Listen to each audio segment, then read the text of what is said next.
Conservation Authority will be closely monitoring the stream flows across the watershed and are maintained by the Sault Ste.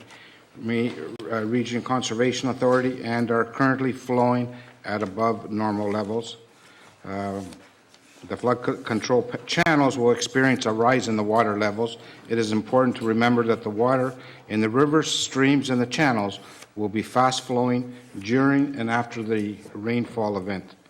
And the Sault Ste. Marie Region Conservation Authority will continue closely to monitor the stream flows across the watershed. Thank you. And I know Mr. Girardi has put out a release also for the catch basins to make sure the catch basins are all clear. Okay, thank you, Councillor Bruni. Mr. Clerk, if we can begin the meeting. Mr. Mayor, members of council, just a note, council, it appears our mic lights aren't working right now, so you won't see a red light activated when your microphone comes on, so just to be aware of that. Under item number 1, adoption of minutes, motion by Councillors Turco and Shoemaker. Councillor Shoemaker isn't here yet, so I will use Councillor Romano as the seconder. Resolved that the minutes of the regular council meeting of 2017-03-20 be approved. All in favor? Carried. Under item 3, declarations of pecuniary interest. Okay, we'll start with Councillor Hollingsworth. Item 6.1, the noise bylaw. Okay, thank you. Councillor Nero. Thank you, Mr. Mayor. Declaration on agenda item 7.1.1, Fire Services Organizational Realignment Plan. My brother's employed by Sault Ste. Marie Fire Services. Anything else, Council? I have my own 7.6.1. The applicant for that planning matter is a client of my law firm. Thank you, Council. Under agenda item 4, approve agenda is presented. I will note to Council there's some addendum items.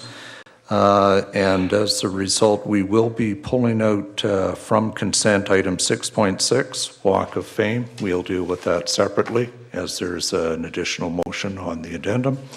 And 6.18, Sackville Road, because there is a councillor resolution under section 8, we will deal with that item separately. Under number 4, motion by Councillors Nero and Romano, resolve that the agenda for 2017-04-10 City Council meeting as presented be approved. Agenda and addendum for that date. All in favor? Carried.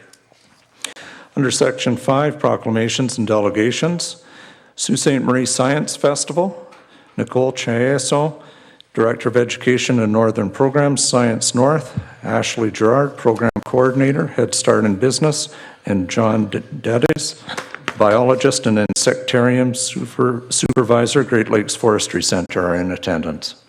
Welcome to Council. Thank you.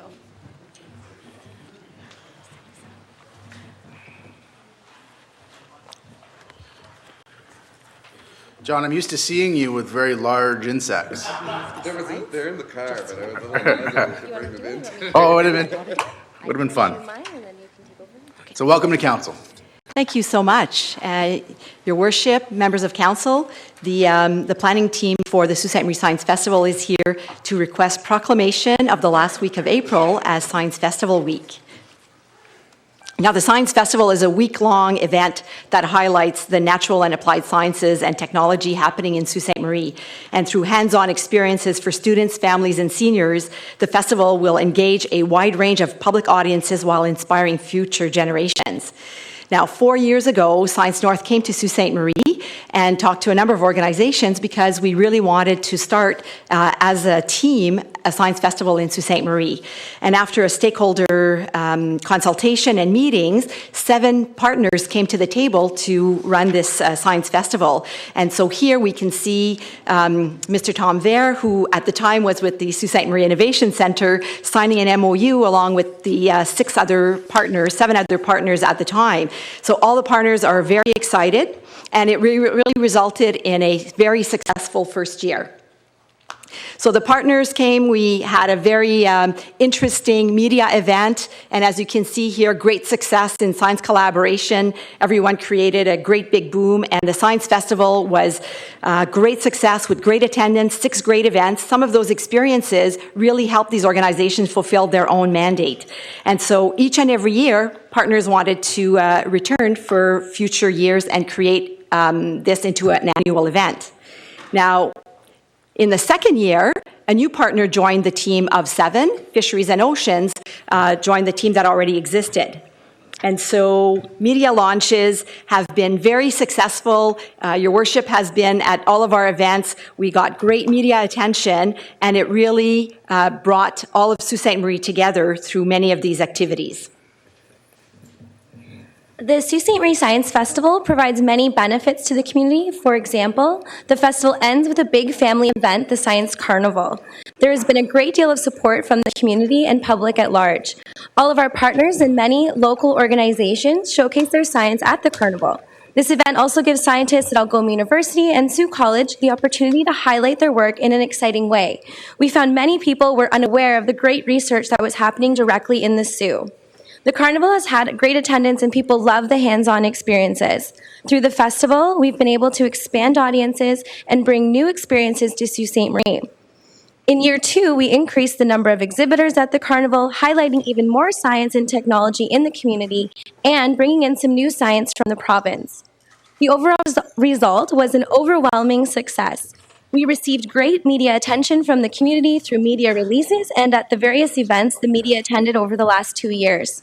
We've had tremendous feedback from the community, clearly loving all of the events they take part in, as you can see from the comments. There have been great benefits that have stemmed from the festival for our partnering organizations as well. First, the Canadian Bush Plain Heritage Centre, known for running special events in the community led by other organizations. Science North has adult events called Nightlife on the Rocks, which have been running for a few years. Inspired by the success of these events, at Science North, the festival team set out to offer the same opportunity in the form of Hangar After Dark, our adult festival event held at the Bush Plain. By working together and building off of each other's successes, we were able to offer a unique event for adult audiences in Sault Ste. Marie. Next, the Sault Ste. Marie Innovation Centre will be offering ARTI, the Advanced Research and Technology Innovation Expo, for its 10th year. Last year, 1,600 elementary school students and 18 exhibitors attended the expo. At ARTI, students get exclusive access to the exciting research happening in Northern Ontario. This is a great example of an existing event that was able to grow after being incorporated under the umbrella of the festival. I will now invite John Dedes, CEO of Atomica, to talk next about the opportunity that was created by the festival. Good evening, everyone. I not only work with Natural Resources Canada, but I also am the founder and CEO of Atomica, and I'm here to speak on their behalf. So we're one of the planning partners for the Science Festival, and it was a great opportunity for Atomica because we got to try some new ideas that we had never, that had never actually happened before in Canada, and that was to bring our insects to senior homes and show the seniors and elders in our community all about these crazy insects. Well, it wasn't met welcomely at first, but eventually it caught on, and it's become quite a successful event. The seniors love the engagement.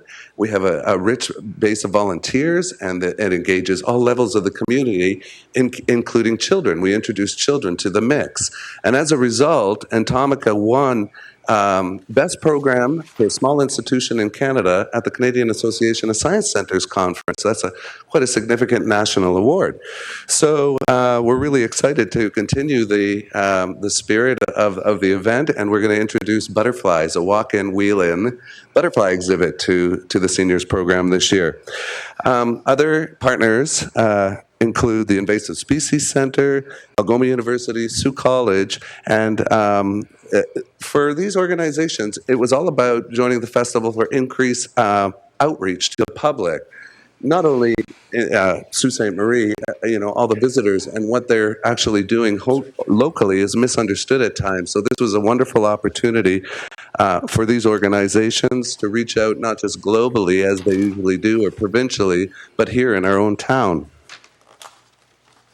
And the best thing of it all was, for all these reasons, I mean, and we know we're a successful festival and an event, but this year during the Festival and Events Ontario Conference that was held here in Sault Ste. Marie, our festival won Best New Festival in Ontario. So there are a lot of festivals that start up in Ontario within 3 years, and to be recognized at that level and for the unique contributions this festival makes was a great honor.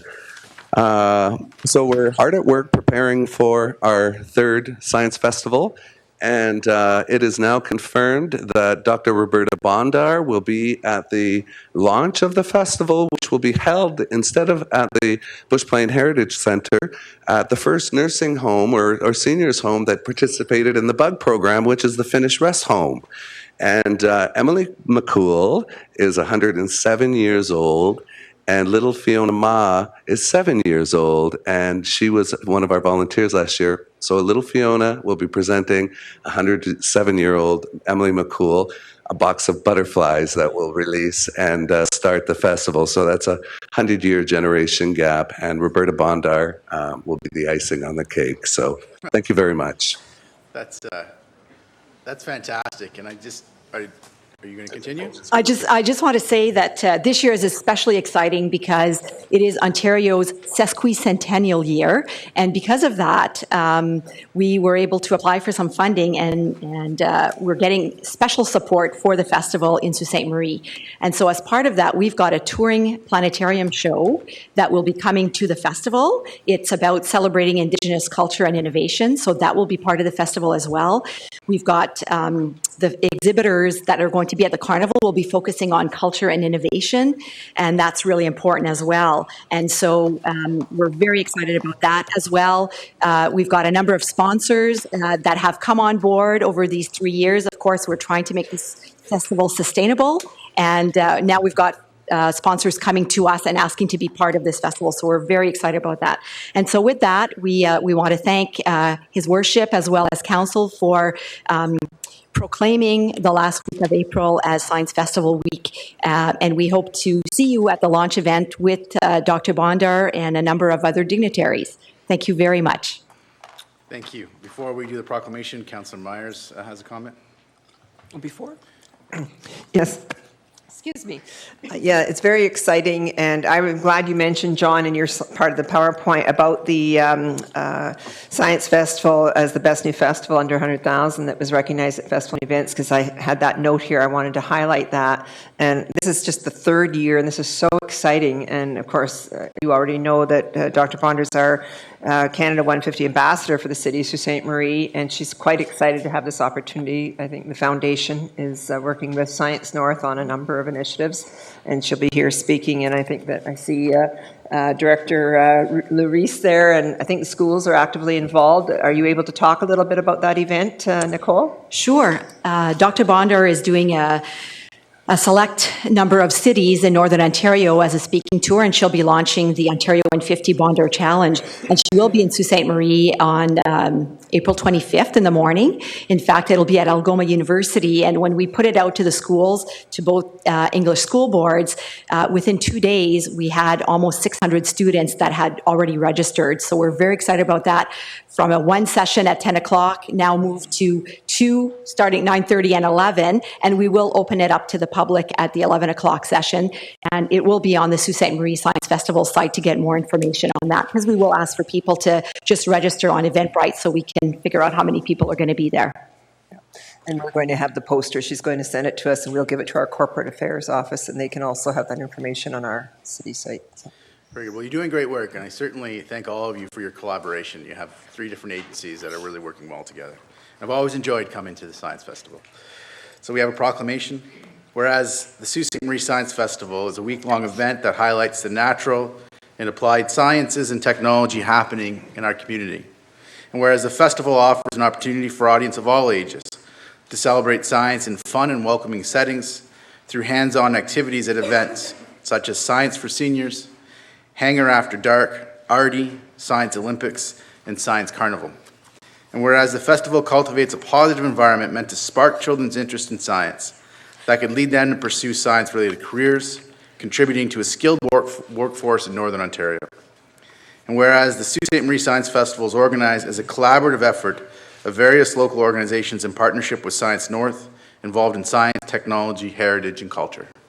Now therefore, I, Christian Provenzano, as Mayor of the City of Sault Ste. Marie, do hereby proclaim April 24th to April 29th, 2017 to be Sault Ste. Marie Science Festival throughout the City of Sault Ste. Marie. Thank you very much for your attendance. Thank you. Thank you. Under Agenda Item 5.2 and 3, National Volunteer Work and Change the World Ontario Youth Volunteer Challenge, Rick Wark, volunteer, Sault Ste. Marie, is in attendance. Welcome to Council, sir. Thank you. Mayor Provenzano, City Councilors, citizens of Sault Ste. Marie, and members of the press. My name is Rick Wark. I am a member of the volunteer Sault Ste. Marie Planning Committee, along with other members of the committee, Elspeth Belair, Laurie Houston, Raina Evoy, and the late Elizabeth McKinnon. We have been preparing for our 29th Annual Community Volunteer Appreciation Celebration to be held on Friday, April the 28th during National Volunteer Week, April the 23rd to April the 29th. National Volunteer Week is a time to recognize, celebrate, and applaud our volunteers. This year's theme is very Canadian, volunteering, eh? Using a crossword puzzle as a central image, we are recognizing all those who volunteer and challenging people to stretch their definition of volunteering and to identify the equally diverse benefits and impact of volunteering. As part of our evening's festivities, organizations will submit a name for their Volunteer of the Year. Each recipient will be recognized with a Community Service Award. The Larry Knapp Award was developed to recognize volunteers who have made significant contributions to their community and who have had a noticeable impact on citizens in the community. During National Volunteer Week, it is important to remember that everyone has the right and the responsibility to be an engaged citizen. Volunteering isn't just for select people, it's for everyone. Please join us Friday, April 28th at the Delta Hotel, Sault Ste. Marie Waterfront to celebrate 2017 National Volunteer Week as we honor volunteers and the power of the volunteerism in our community. Doors will open at 6 p.m. with the ceremonies beginning at 7 p.m.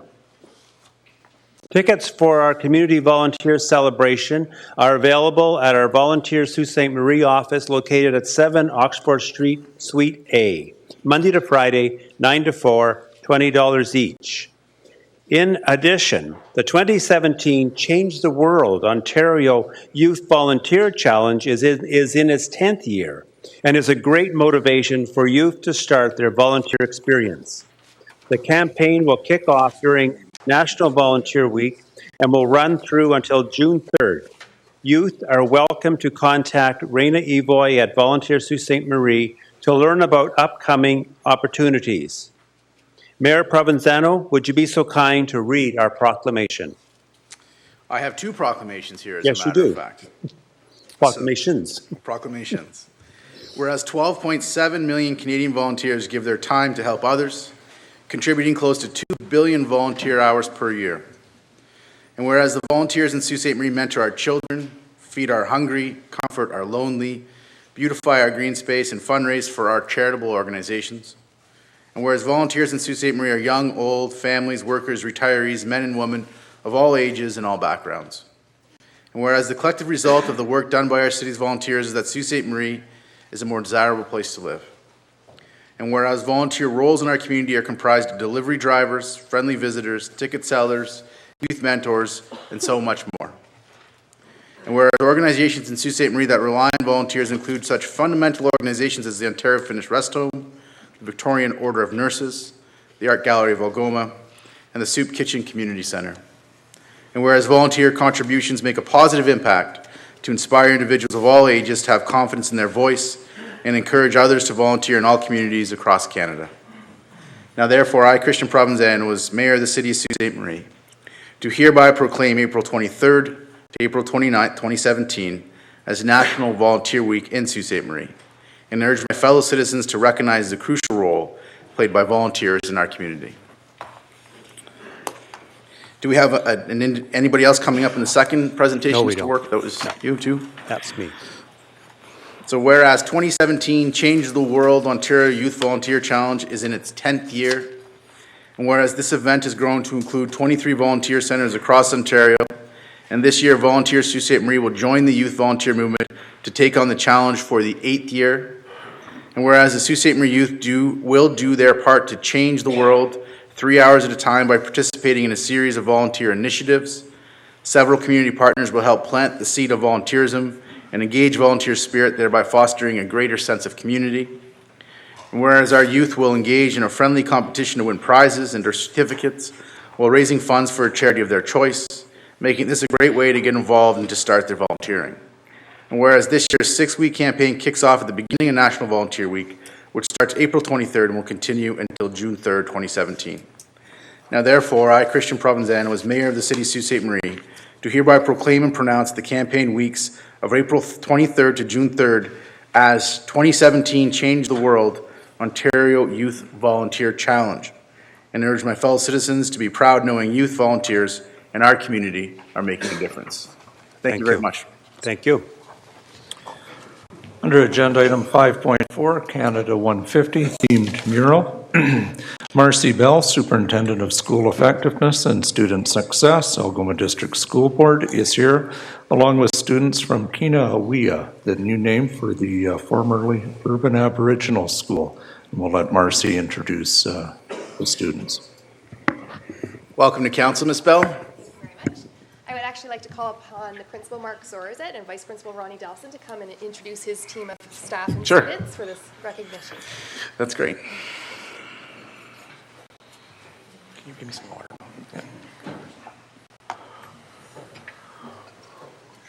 Welcome to Council, sir. Thank you very much. We have the pleasure of presenting a fine group of artists from our school at the former Etienne Brûlé site. We're now known as the Kinaawea School.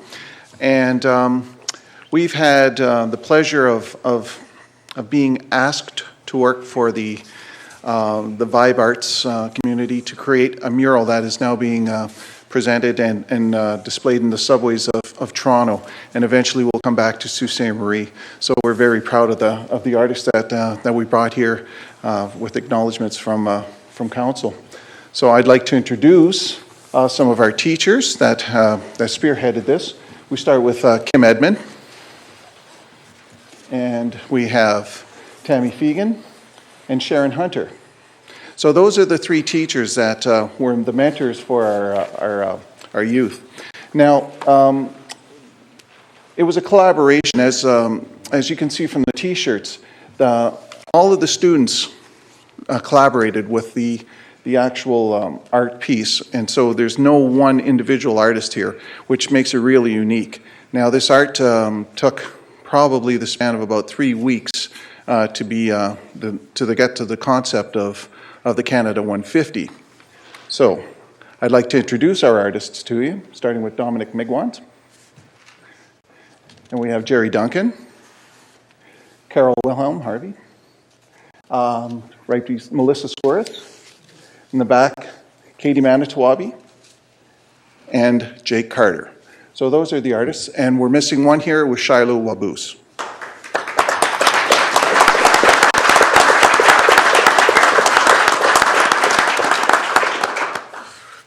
So Council, as you've likely read in the local media over the last few weeks, these students from the Algoma District School Board's Kinaawea, did I say that right? Yes. School created a Canada 150 mural that will be displayed across Canada in the coming months. Student artists were part of a nationwide project invited to take part in 150 Reasons We Love Canada, a national art project organized by Toronto Vibe Arts. Do I have the picture in front of me here? Yes, you do. So if anybody, maybe if you guys want to take a shot at that picture. So it's really cool, and that was presented by the students to me earlier today, and we'll hang that proudly in City Hall. So artists Jake Carter, Jerry Duncan, Katie Manitowabi, Dominic Migwans, Melissa Skuris, Shiloh Waboose, and Carol Willem Harvey created a mural with an ice fishing theme done using Aboriginal woodland style. The mural is going to be displayed on Toronto subway platforms in July and August, as well as at numerous airports during the rest of the year, including the Sault Ste. Marie Airport, or so I'm told. In recognition of this outstanding achievement, we wanted to invite them here tonight so the council can see the city can see their great work. And we're going to present certificates of recognition, and we're going to present them with our fancy commemorative Sault Ste. Marie 150 pins to all the students and the teachers. So if I can have Councillor Myers come up, please. And so I'm going to call you one by one, and when we call your name, if you can come up and just stand beside Councillor Myers, and when we get everybody up here, we'll have the whole city can see you, and we'll give you a round of applause, and we'll take a picture. So first we have our students. Jake, can we have you come down, please? Jerry? Katie? So for everybody watching at home, this is Jake.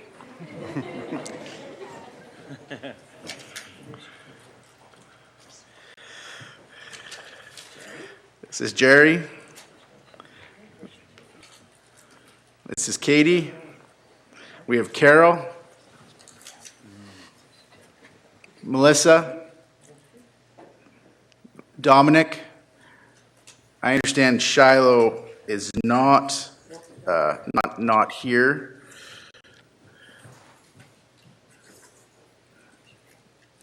Now, did I get all the students? Did we get all the students? Yes. Okay. So next we have the teachers and the mentors. We have Kim, Tammy, and Sharon. If you can all come up too, please.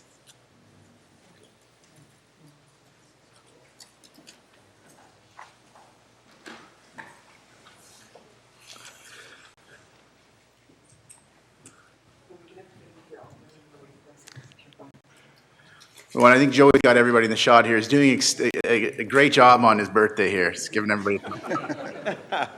So we'd like to. So we'd like to congratulate everyone again, and congratulate the school. I see we have the Director of Education here, Lucia Reese, and I'd like to acknowledge her presence and her leadership. Your work is helping to.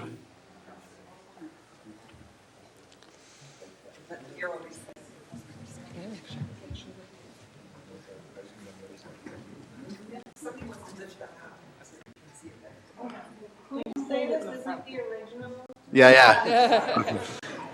So we'd like to congratulate all of you, and we'd like to point out that your work is helping to shine a positive light in our city, and I want to emphasize that. And it will help Canadians across the country celebrate Canada 150. So congratulations to this fine group of students.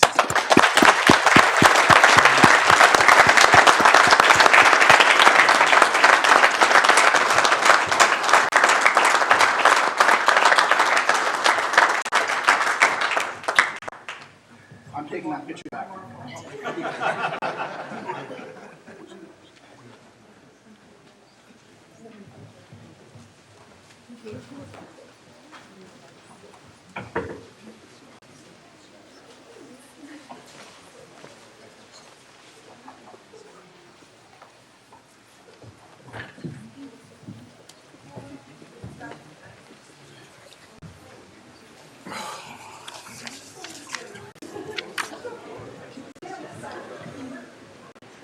Mr. Clerk?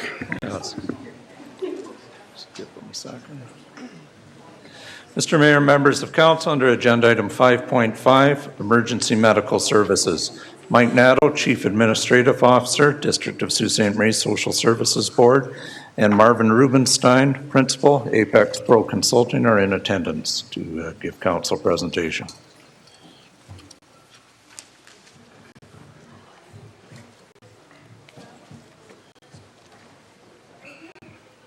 Welcome to council, Mr. Nadeau. Thank you, Mayor, and members of council. I'd just like to introduce a colleague. We had the fortunate coincidence that Marvin was able to come up and help us present tonight. He's a consultant that's working with the DSEP to develop an oversight and accountability model for EMS. So, before I allow Marvin to take the microphone, I just wanted to provide a 10,000-foot level regarding EMS. The DSEB is the delivery agent, which has the contract with the Ministry of Health and Long-Term Care for the delivery of land ambulance emergency medical services. We provide coverage from the Garden River First Nations, Batchewana First Nations, all the way up to the Montreal River. The DSAB, in turn, contracts with the City of Sault Ste. Marie to ensure the delivery of efficient and effective land ambulance services. So as I've already stated, our delivery geographic area for land ambulance goes from Montreal River all the way to the Garden River edge territory beside Echo Bay. And I've asked if Marvin can come up and get into more of the technical analysis and discussion regarding the delivery and the outcomes that we've had over the last couple of years.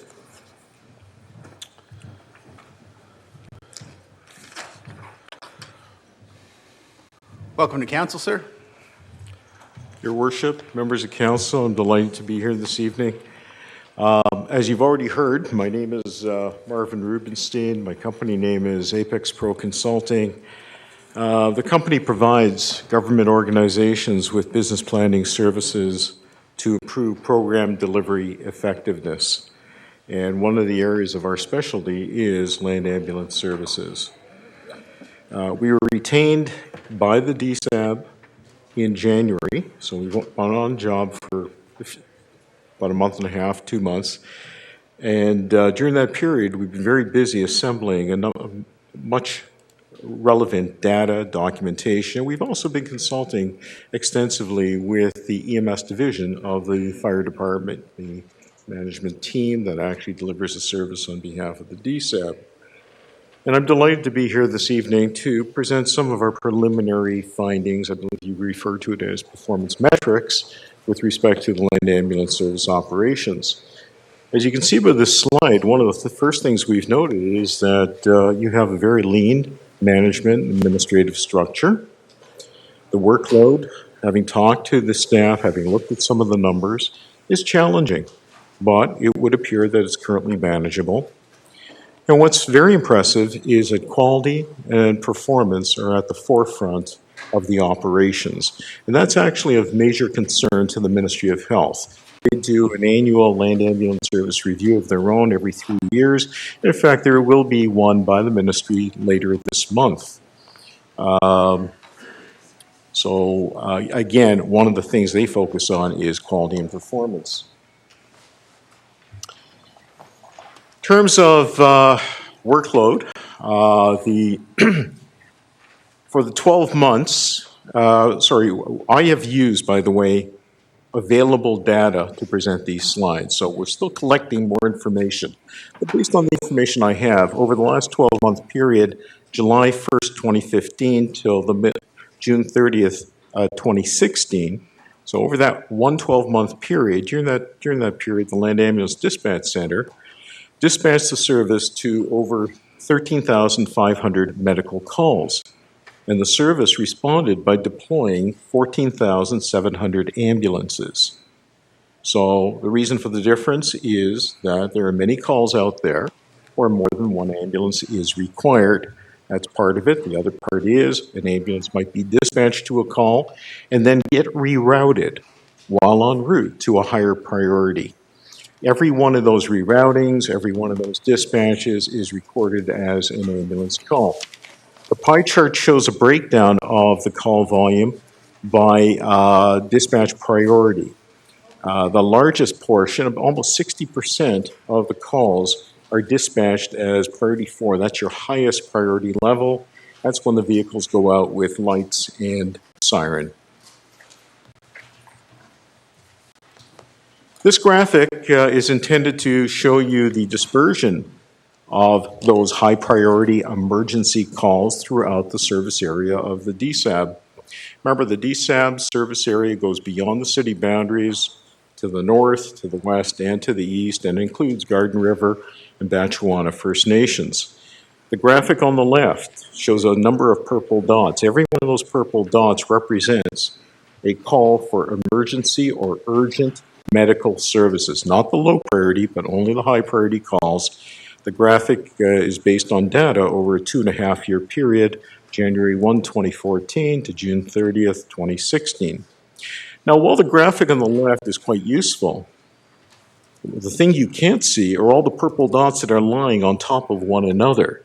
So you really don't get a sense of the intensity of the calls, and that's why we produce the graphic on the right-hand side. It's a heat map showing the higher densities of call volume in red and scaling down, next level being orange, so forth, until you get to the gray. So red is the highest intensity, gray is the lowest density. As you can see, all the concentration of calls within the city boundaries shown in red and orange, and a lot of gray outside the city proper. And that's what, as would be expected. Here are some stats, again, pulled together from the information readily available at this point in time, and we're still working on this data. There will be more information brought to bear. But what this graphic shows is the call volume trend over the past 2.5 years, from the beginning of 2014 to the middle of 2016. The top line in blue shows the call volume, the number of ambulance responses by quarter. So the first quarter of 2014, the second quarter, and so forth. Notice how the call volume has been rising over the last 4 quarters. Call volume has actually increased by almost 22% in the last year alone. And by the way, that is not unique to Sault Ste. Marie. We have seen the same trend over the last year to year and a half right across Ontario. Just finished doing some work for Waterloo Region. They're struggling. Hamilton's struggling. Everyone is struggling to keep up with the growing demand.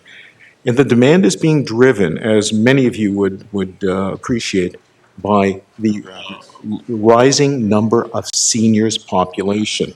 So when I was 20 or 30, I didn't call for an ambulance. I'm now in the 65 plus age group. This is the group that starts calling for ambulance services. Now, the other thing to note on this graphic is the red line, which shows response time also for the same period. Now notice that although the call volumes have been increasing pretty rapidly over the last 12 months, your EMS division of the fire department has been able to manage that growth well. The response times have either been level or decreasing slightly, and a lot of that is attributed to the fact that the DSAB has directed the addition of, with the city's support, the addition of 2 additional day cars, one for the city proper and one for the Garden River First Nations. Now, the fact that one is over in Garden Rivers does not mean it does not benefit you. It does, because when your vehicles are tied up, when they're very busy or totally busy, the way the service works is very cost effective. The service reaches out to the Garden River vehicle and brings it in the city to help out until such time as some ambulances are released, and then they'll release that vehicle back over to Garden River. So that works out very well to your benefit. I'm going to skip this graphic because I'm going to say about the same words on that, so I'm going to move on to this one here, and also in the interest of your time. What this graphic shows you is the workload over the period of a weekday. So what I've done here is I've taken the information over the period of a year, and I've said weekdays only, not weekends, and this is strictly for your station. I'm not concerned about Garden River at this point. I'm just saying, look, you notice that from midnight, which is the 0 on the left-hand side, when you go to 1 in the morning, 2 in the morning, you notice how the call volume demand, the workload is low, and then it begins to rise around 5, 6 in the morning, peaking around 8 or 9, and then staying at high levels for the rest of the morning and the afternoon, and then starting to come back down in the evening, and then going down to midnight levels again. What we're showing in the dashed green line is what it looked like, what the workload profile looked like prior to the addition of those 2 additional cars. And in our opinion, based on hundreds of ambulance service reviews that we've done, is that level of workload was inordinately high. By introducing the additional cars, we've been able to reduce the workload level to what is now shown in green. It's a reduction roughly of about 15% in the workload. Now that doesn't mean that all of a sudden you've got this great capacity. You haven't. What you've been able to do is reduce the inordinately high workload. And there's still some work that we'll be doing on your behalf to see whether or not the vehicles are starting at the appropriate times. We might shift some of the shifts around in terms of start time and end time to get rid of some of the other peaking that is still in existence there. But we'll be doing this for weekends, as well as for the Garden River part of the operation. This particular graphic is very busy, but what it basically is showing you is something that we refer to as code red. This is the instance when there are no ambulances available. They're all tied up. And we've organized it right from January 2013. We happen to have this information readily available. It goes all the way back to January 2013, right to the end of December 2016. In blue, we show you the number of times in a particular month that there were no ambulances available. So, for example, if you look at January 2013, the very first blue bar, over 30 times that month, there were no ambulances available.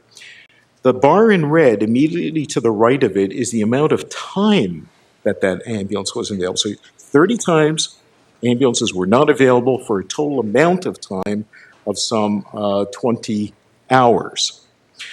You'll notice the fluctuations from month to month, but over the period of the last 3 years, or 4 years, 4 years, you'll notice that they varied up and down, but then all of a sudden, a downward trend began when you introduced the additional vehicles. I've tried to summarize that in the box on the top right. In 2013, the average month in 2013, there were 34, on average, 34 instances where ambulances were not available for a total of 15 hours. By the time you get to 2016, after you've introduced the additional vehicles, the average number of instances per month are only 10. We went from 34 to 10. And the number of hours went from 15 hours without an ambulance to 3. I have one last slide, Your Worship, members of council, and that's this one. The fact that ambulances weren't available for that length of time over those various periods is one thing. Another thing that's important is, did any emergency calls come up during those periods of time when an ambulance was not available? And how long was that emergency response delayed? And that is what we're showing here for and we're using a slightly shorter time frame. And again, it's only because of the amount of information we've had time to assemble. And we will assemble more. But this one goes from April of 2014 to December of 2016. But it's the same pattern. High bars up until the point that you introduce the additional 2 vehicles, or the DSAB introduced the additional 2 vehicles. And again, a bit of a summary in the top right-hand corner. 2014, there were 9 instances on average in a month where an emergency response had to be delayed due to the absence of an ambulance. Whereas in 2016, after the introduction of the 2 vehicles by the DSAB, 3 on average per month. So major improvement. And I want to emphasize that the benefits I'm showing on this slide and the previous slide are despite the rapidly increasing volume of calls over the last 12 months. Members of council, that concludes my presentation. Thank you very much, sir. Council, do we have any questions for either the presenter or Mr. Nadeau? Council Bruni. General questions. I would like to see the volume of calls from 2013 to 2016, and I wonder if that can be presented to council or also to DSAP board members, if it's possible. Through you, Your Worship, our intent is to do the analysis for the entire period that was just mentioned, 2013, beginning of 2013 to the end of 2016. But give us some time to pull it together, to analyze it properly, organize it so that we can present it in an appropriate format. We're just not there yet, but I commit to doing that. I guess, wouldn't we be able to ask EMS for those numbers? Pardon me? Wouldn't we be able to ask EMS for those numbers? Locally? The information actually is managed by the Ambulance Dispatch Center. one of the things I did do as soon as I got here was actually request what was already available to your EMS department. And for the most part, it was data from 2014 to the middle of 2016. As of this morning, we have successfully gotten the rest of 2016. I now have that data.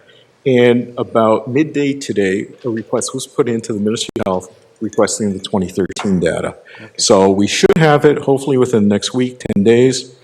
Then I'm running off on vacation for 2 weeks, 3 weeks. But when I come back, I promise to sit down and analyze that data and augment these Thank graphics. You. And just one more question regarding the delayed emergency responses.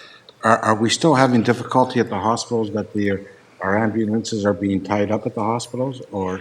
I apologize. I haven't really gotten into that a lot. I did not get the impression that you had a significant issue. It does happen occasionally, but I haven't analyzed it fully. What I can say right now is you certainly don't have these same issues as we have in Southern Ontario, Toronto, Waterloo, Hamilton, so forth. Actually, things are operating reasonably well, but that it doesn't mean to say it couldn't be improved. So give us some time to look at it, and we'll get back to you on that item. It is definitely included in our scope of review. Okay. Because that was one of the issues that was brought up to social services, that the ambulances were being tied up at the hospitals for a period of time. That caused shortages, but absolutely. That's fine.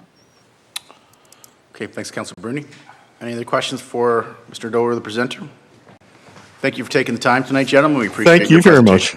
Good evening. Mr. Clerk. Mr. Mayor, members of council, because we have a limited amount of time, and, excuse me, Mr. Mayor, Councillor Shoemaker. Councillor Shoemaker?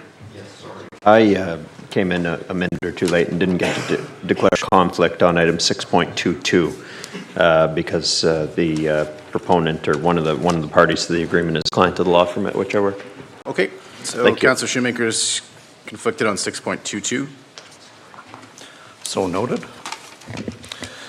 Mr. Mayor, members of council, I would suggest, because we have a limited amount of time before we have to hit our two planning items, that we perhaps try and take a couple of resolutions from the Section 8 councillor resolutions. I know Councillor Shoemaker wasn't in the room when I mentioned this, but 8.1 reallocation of funds, we will deal with that with the Sackville report, and I've separated that from the consent portion of the agenda. Also, Council, just so you're aware, 8.3, Councillor Hupinen isn't able to be here tonight, so she asked that be withdrawn until next meeting, April 24th, and we'll deal with it then. Perhaps we can do 8.2 then, 8.2 is scent, air quality, and environmental factors policy. A motion by Councillors Shoemaker and Myers.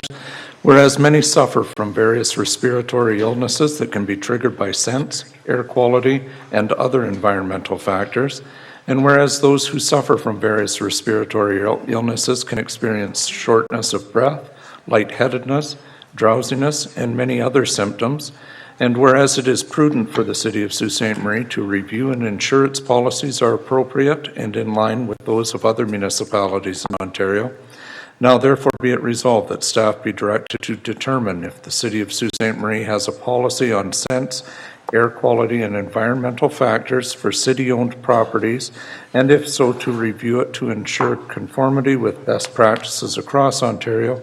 And further be it resolved that if staff determine that the City of Sault Ste. Marie has no policy on scents, air quality, or environmental factors for city-owned properties, that they be directed to draft and recommend a policy for approval. Okay, Councillor Shoemaker. Thank you, Mr. Mayor, and thanks, Councillor Myers, for seconding this. This came about as a result of some issues one of my constituents was having with some of the scents in our public buildings.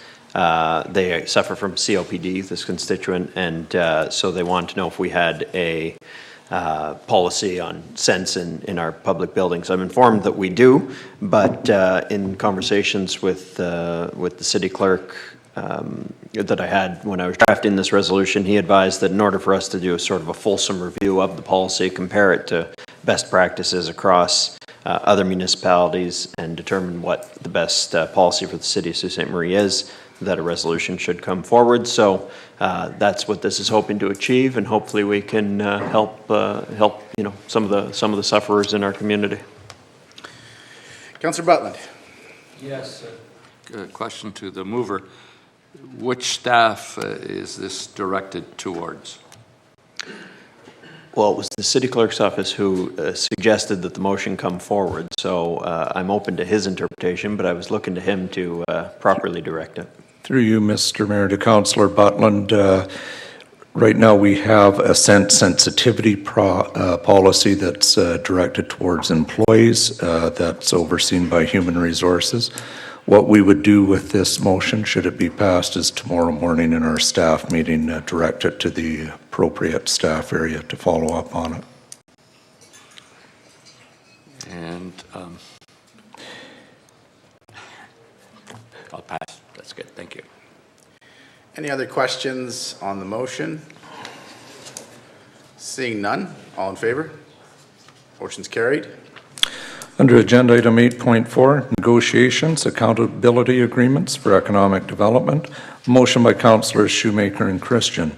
Whereas the City of Sault Ste. Marie gave notice of its intention to terminate its accountability agreements with 2 economic development agencies it funds, and whereas the City is negotiating a new accountability agreement with the 2 economic development agencies it funds or a new agency over the course of 2017, and whereas on May 16th, 2016, Council passed motions requesting salary disclosure of those making $100,000 per year or more from the 2 economic development agencies it funds, and whereas in 2017, salary disclosure of those making $100,000 per year or more was not provided to the City of Sault Ste. Marie by those agencies, now therefore be it resolved that staff include a mandatory provision for annual salary disclosure of those making $100,000 per year or more in any new accountability agreement with the existing economic development agencies or any new economic development agency.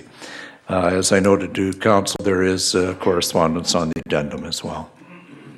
Councillor Shoemaker, you want to speak to this? Yes, thank you. Just briefly, Mr. Mayor. So I went back and checked out my resolution from last year, and it requested salary disclosure be included as a provision in the terms of any new accountability agreement that was reached. And I think the discussion around that resolution that night last year centered around actually getting salary disclosure. So it was my expectation that we would get salary disclosure this year from our external agencies. From the agencies we fund. But then when when it was pointed out to me that that it only requested that a provision be included in the accountability agreements, that prompted this resolution, which is, I know that our staff is currently working on developing a new accountability agreement. This is to ensure and to make mandatory a provision in there, direct basically our staff to include within that accountability agreement a provision that there will be disclosure for anybody making more than $100,000 per year, whether it's the existing entities with new agreements or whether it's a new entity with a new agreement.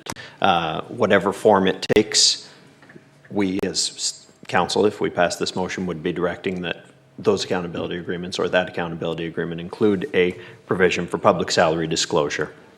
And I think that we gave notice of intention to terminate those agreements as of, if I'm not mistaken, December 6th. So it'll certainly be before the reporting period for 2018 that we should have this in place. So, Councillor Myers. Thank you, Mr. Mayor. Through you to our legal authority, Ms. Kenny. The letter that was sent to us on the addendum from EDC does refer again to information we had last year that upon the advice of legal counsel for the EDC, if they were to comply, they would be breaching the Municipal Freedom of Information Protection Privacy Act. I know we've had discussions often at this table about the hierarchy of acts and who do we have to comply with when we're the municipal level. How would this line up with the Public Service Salary Disclosure Act, Public Service Salary Disclosure Act that Councillor Shoemaker is referring to, and that our own employees here, who are certainly paid by municipal dollars, would line up with. And I guess that, as I ask you to answer that, because where I'm coming from is that the only reason I have an interest in supporting this at all is because of the extremely hefty financial contribution this council makes with those same city taxpayer dollars, the 1.7 million to the EDC. If we weren't a major financial contributor, I would say, great, go off and be your own nonprofit board. So how does this line up from a legal point of view? Can you please help me with that? Thank you. Through you, Mr. Mayor, to Councillor Myers. I'm not sure I fully understand.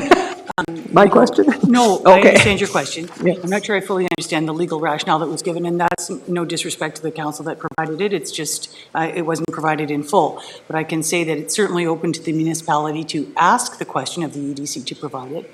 I think what legal counsel might be suggesting is if for example, the municipality funded Sears can say, yes, we'll provide you with information of everyone that's making over X amount. And then they might say to their employees, we're going to provide this information. And the employees might say, no, that's private to me. So they don't want to be in that position, I think, with vis-a-vis their employees. But it's not improper, in my view, legally, to ask the question. And if EDC or any agency that you fund agrees to provide it, they would be doing so consensually, as opposed to municipalities and a bunch of other agencies where it's legislated and we must provide that information. Thank you. If I could further, Mr. Mayor. Well, yeah, I'm just I need seeking some clarity on this. Okay, you go ahead then. So, and that's why we went in the plane where we did last year and ended at a request, right? And this is where I have a hard time kind of getting my mind, Councillor Shoemaker, around the new motion, is that if we say it's mandatory to receive funding from us, so in order for you to receive funding from us, and I think there's a difference. I agree with Councillor Myers. We give the EDC 1.7 million. That's a lion's share of their budget. We give the Innovation Center $270,000. It's a very small part of their budget. But in any event, if we say either one of them, as a condition of us funding you, you have to mandatorily disclose salaries. And they say to us, we can't without our employees' consent, and they don't disclose all their salaries over 100, then they don't receive their funding? And if that's the case, I would have a really hard time going down that road. Because as much as, and I support requesting that they provide it and giving them that opportunity, but I don't want to tie their funding to a legal contractual obligation that they might not be able to satisfy without breaching a statute. And I don't think we want to put ourselves in a situation where we're requiring agencies we fund to breach statutes. And I'm a little concerned that if they've received a legal opinion, I haven't read their legal opinion, I've got to assume it's a bona fide legal opinion, that they can't disclose that information without their employees' consent. I then don't know how we actually put it as a mandatory term of a contract. So maybe if you can kind of explain how you see that working. So there's a couple ways that I could see it working. Obviously, or the way I envision it, I don't want to get too much into legalese here, but if we create a new entity and that new entity hires on all these folks, if a new economic development agency hires on all these folks, and we have a provision in our accountability agreement that they must disclose their salaries, they are coming into it with a knowledge that in order to be hired, they're going to have to disclose their salary. So it's a consent by, one, applying for the job, two, accepting the job if it's offered to them. If it is with the new or existing agencies, then you get into a situation where we've put it into our accountability agreement that we want the existing economic development agencies, SMIC, as it currently stands, and EDC as it currently stands, but whatever they are post December 6th, to disclose, and we have a requirement that they disclose. So I don't know how, if it's a new corporate entity that's coming in, or if it's the existing corporate entity that is sort of continuing on with the new agreement, but obviously that, I think, situation would require the consent of the persons whose salary you're going to disclose. But if there's a provision in there, you know, on a go-forward basis, I would expect that the agencies hired people with the consent as they hired them. You know, it might be grandfathered in, so to speak. This is, you know. So you recognize that in that sense, we couldn't make the funding conditional in that respect, because it would have to be on a go-forward basis. You couldn't retroactively apply it without the party's consent. Depends if it's a new entity or if it's if it's the two existing entities. Recognizing that we don't know that yet, right? Because that's, Mr. Vera is working with the Innovation Center and the EDC on that specific issue.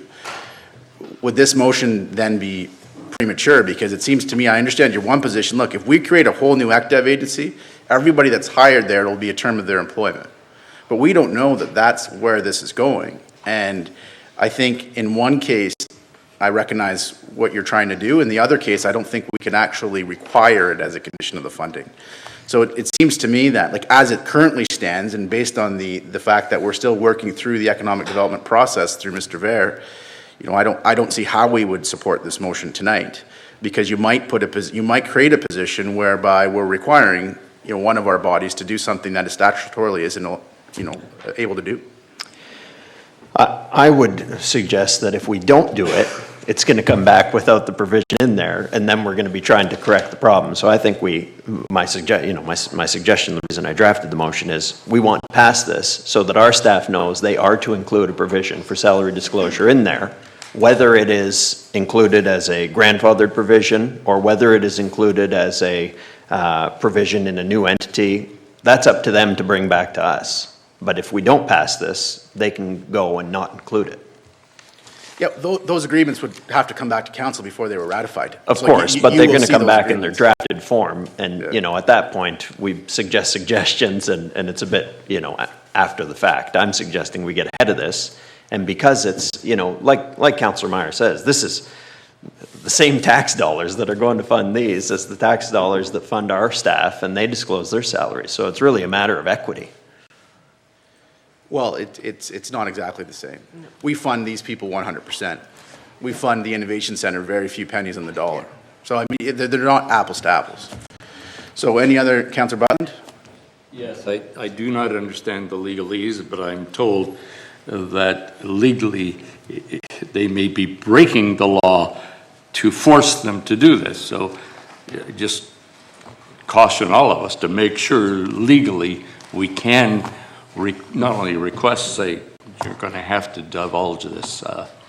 I'm just a bit uncertain. Again, I don't understand the legalese of it, but I'm told, is Mr. Dodds in the audience? No. I'm told that they pay a local firm locally to get that advice, and they're saying, no, you shouldn't be doing this. I'll have comments, Mr. Mayor. Okay, any other questions? So we'll answer all questions, we'll take comments, and we'll go ahead, Councillor Turco. Sorry, Mr. Mayor, I just had, in all the discussion we've had another question I wrote down, follow up to Councillor Shoemaker's motion here this evening. What other agencies do we have, like EDC, that this would also affect? I think Councillor Shoemaker's motion intends to affect SMIC and the EDC. Only the two of them. So we don't have any other at arm's length agencies or bodies that we provide money to? Not economic development agencies. We have a number of other bodies that we give funding to through our budgeting process. That's correct. And do they? This would not apply to any other bodies but EDC and SMIC. All right. Thank you. Any other questions for staff or the mover of the motion? Seeing none, we can take comments. Councillor Myers. Thank you, Mr. Mayor, and I'm not sure if I'm clearer now or not, but that was why I asked that question at the outset, is that I'm very concerned about, again, us, you articulated it, us asking for something that cannot legally be complied with. I 100% agree with the intention of this, and I had talked with Councillor Shoemaker about it, and I think we all can understand what the intent is. I do believe that you offered a suggestion that I don't know how we should navigate it in terms of the procedure here, but I would be quite happy that we wait and see what the agreements look like when they come back. They're here before us when they come back. I mean, they can be edited or, whatever. I guess the seconder wants to say something, so maybe I should stop talking. Well, yeah, we have a list going here, okay. So are you? So, yeah, I am not going to support it at this time. I support the intent fully, but I have heard when I asked our own legal counsel, I don't know that what we're asking for is within a legal framework to do. I think I'm hearing it's not, so. Councillor Butland? Yes, I'm against against the resolution this evening, and will be against it when it comes forward in whatever form it does. I think that's partially a privacy issue, and the rationale seems to be we pay your wages directly, so we have to know how much you make. That's what it seems to be. And in fact, 3 people that spoke to me in the last 24 hours said just that. Councillor Shoemaker is absolutely right. We pay their wages, so we have to know what, and they say, and we're giving them a lot of money. And the suggestion is they're underworked and overpaid. And so if you take time to talk to people, some will accept your reasoning is to, no, they are doing good work. And I'm quite supportive. So are we give everybody a sticker that's a sunshine boy or a sunshine girl? Do we ask the same of lawyers and carpenters and bricklayers and electricians? Because we pay wages directly, we have to know how much you make. So defend yourselves. And is it a stigma? Is it a bad thing? Do they become villains because they make over $100,000? I may be overreacting, but treat everyone the same. And yes, I suppose there's no mention of CAOs who make $2 million, $5 million, $10 million. We don't have any of those. I show it's a reach. Thanks, Mr. Mayor, for reminding me of that. I make my point. I'm against this. Councillor Hollingsworth. Thank you. I understand why you're asking this, and correct me if I'm wrong, you're asking it because of transparency. I also heard arguments that people that receive over 100,000, we need to attract talent and so forth, so forth. Those reasons, I guess, are valid. But I believe, and I'll say this again, I said this a few months ago, by announcing who's making over $100,000 is not solving the problem. And so I still feel that you can highlight who's making over $100,000, but they're not about to give the money back. So we need to dive further into looking at the salary grid. We need to really understand why these individuals are being hired. If you feel strongly that they're being paid too high, then we need to dive into understanding how the hiring process works and the salary grid and so forth. So those are just my comments. Thanks. Councillor Mano. Oh, okay, that's right, we don't have lights. We've spent a lot of time on this, and I'm not sure it's going to move our business forward in the fashion that we need to.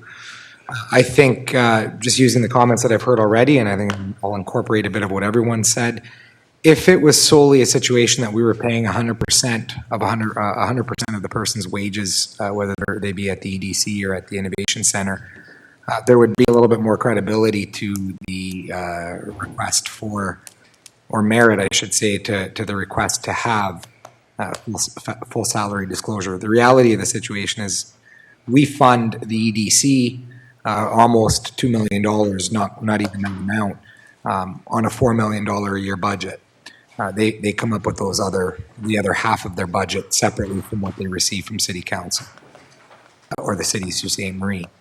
Even more so and even more concerning is that the Innovation Center only receives $267,000 from Council, and they also have a budget of about $4 million a year. They get all of that other funding from other sources. So how can we possibly even entertain the idea?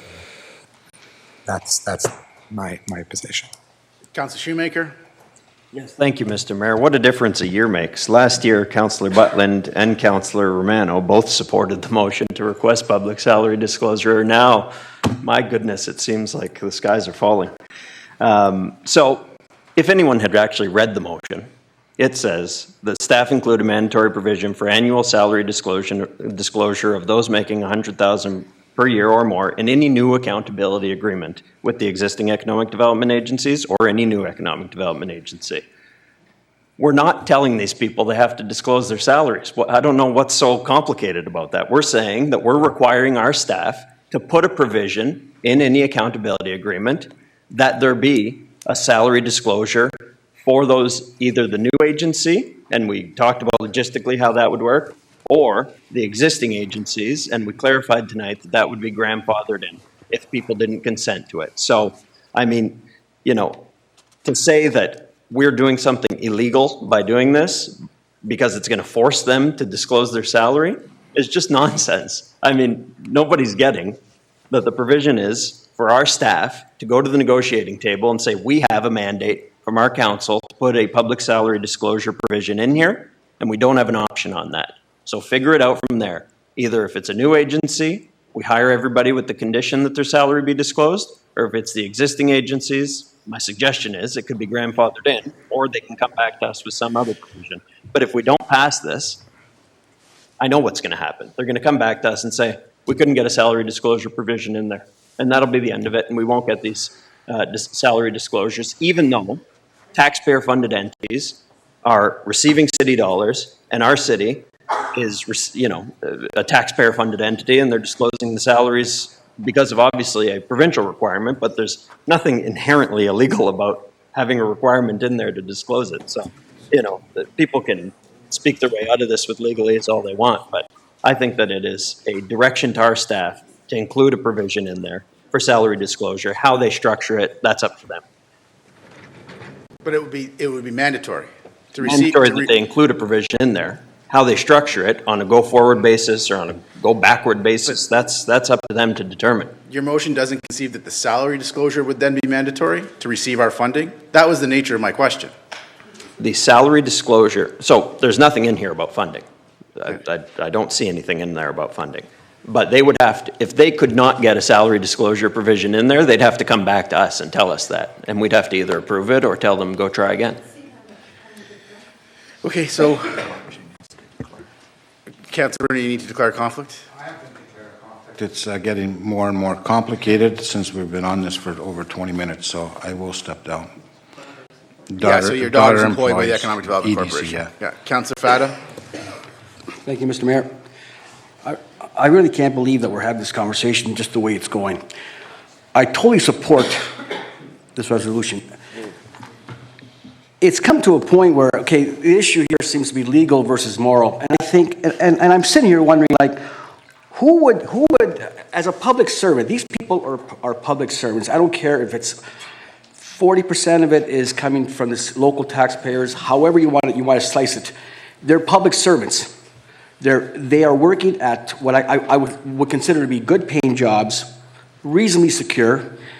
And these jobs that we're speaking of are being supported by people that are, some of them work contract in the private sector for years, some of them are pensioners, some of them are people on fixed incomes. And we're telling these people here that these public servants don't have to divulge their salary. I can't believe that these public servants could sit there and be asked, would you like to have your salary disclosed? No, not really. I cannot believe that a public servant would be allowed, or at least have the moral decision to say, I'd rather not. I cannot believe that we're going to talk to, what's going on with Ontario Hydro right now? There's all kinds of issues going on there with what are they paying. Councillor Fata, you got to stay on the point here. We have nothing I'm trying to, Mr. Mayor, I can't believe that we're having this conversation and it's going the way the majority of these guys are indicating. Okay, so public disclosure, it should be a given that we should at least pass this resolution and see where it takes us. I cannot believe that we're sitting here, Mr. Mayor, and we're actually saying, well, no, I don't think it's legal. I don't think we should even... Councillor Butler, I just can't believe that councillors right now at this table are prepared to vote against this. I'm sorry, Councillor Butler. You keep on making the same point, Councillor Fata, but you can't believe this. I can't believe. We get that. We get clearly We're that you don't talking believe about, this. I don't care if the city pays 40%, Councillor Fata, 20%. there are many They're times I public sit- servants, and I cannot believe that we would give them the Councillor option. Fata, there's enough now. You've said that about 8 or 9 times. There are a number of times I sit here and I sometimes can't believe what I'm hearing either. So, like, we've all had our say on this. I understand the principle and the point that Councillor Shoemaker's trying to make. I have a bit of a difficulty with kind of personally having a contractual provision that to sending our staff down that road, considering we've debated it. I said my piece. So we're gonna call the vote now. Recorded vote. Recorded vote. Mr. Mayor, members of council, recorded vote has been requested. Councillor Turco? Against. Councillor Fata? For. Councillor Christian? For. I'm sorry, Councillor Christian. For. Sorry, I didn't yell. Councillors Krampadich and Hupinen are absent. Councillor Hollingsworth? Against. Councillor Shoemaker? For. Councillor Romano? Against. Councillor Nero? For. Councillor Myers? Against. Councillor Butland? Against. Mayor Provenzano? Against. The motion fails. Okay, we are on the planning agenda, Mr. Clerk, and I have a conflict. So, Councillor Butland, can you take the chair, please?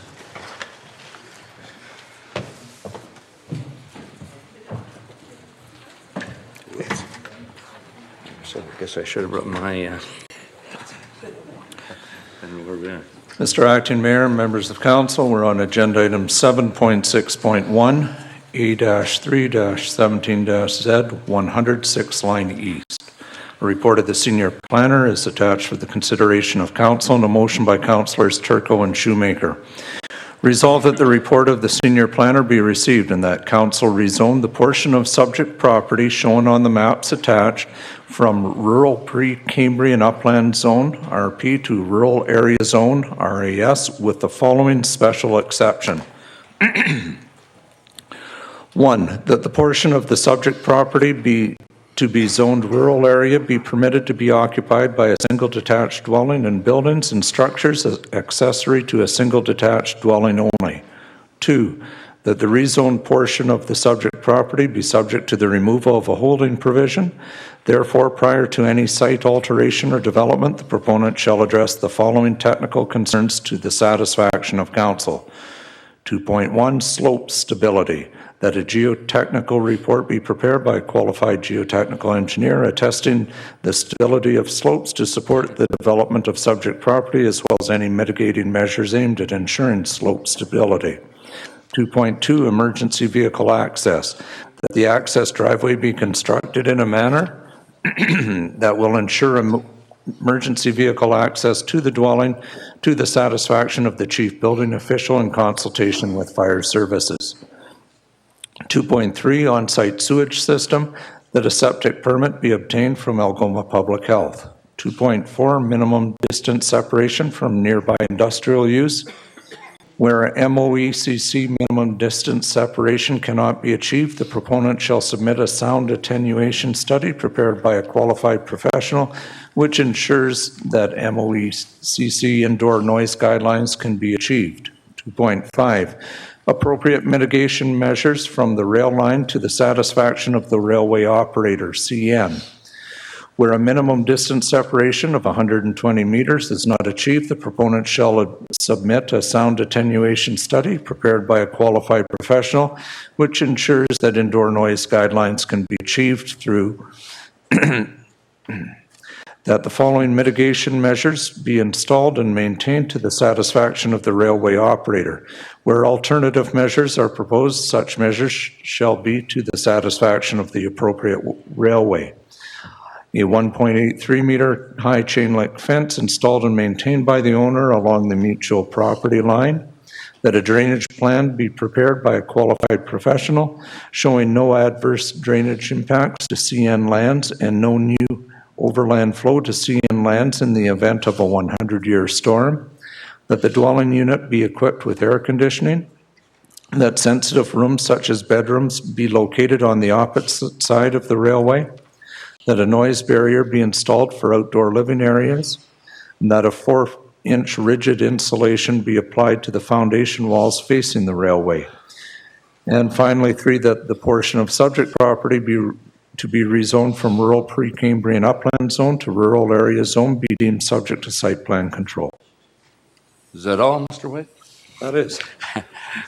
Having heard that, we know this is somewhat unusual and quite complex. Mr. Tanazzo, can you put it into 25 words or less for lay people like myself and the viewing audience? What is this all about?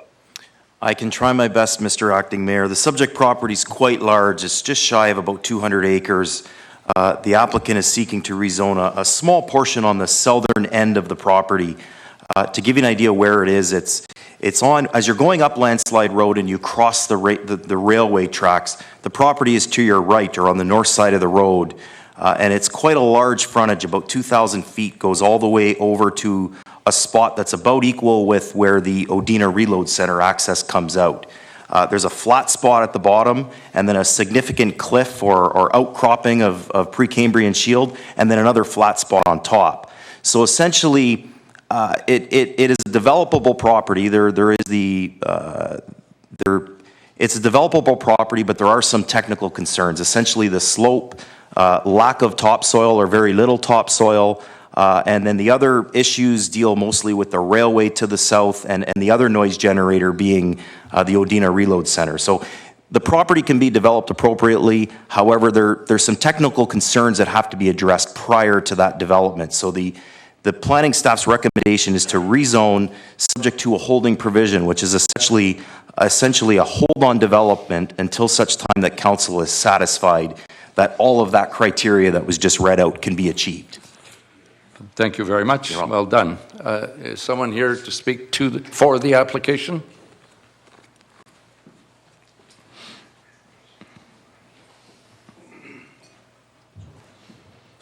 Good evening, Mr. Acting Mayor, councillors, city staff. My name is Wes Laverne. I'm a lawyer with Provinciana Law. We represent the property owner, Peter Stone Holdings Limited. Mr. Stone is in attendance on behalf of the corporation. We've had an opportunity to review the report of the senior planner. We're satisfied with its contents. We're of the opinion that it adequately addresses the issues with this property, and further that the recommendation of the senior planner is good for both the property owner as well as the city. With respect to the property owner, this rezoning would bring some value back to a small portion of the property. For the city, there would be a small addition to the tax base once there's a dwelling put on this property. Further, mentioned in the report is this property is somewhat unique. It's the only property within the city of this type with this zoning that abuts a road of the type like 6th line as far as maintenance and use for residential dwellings.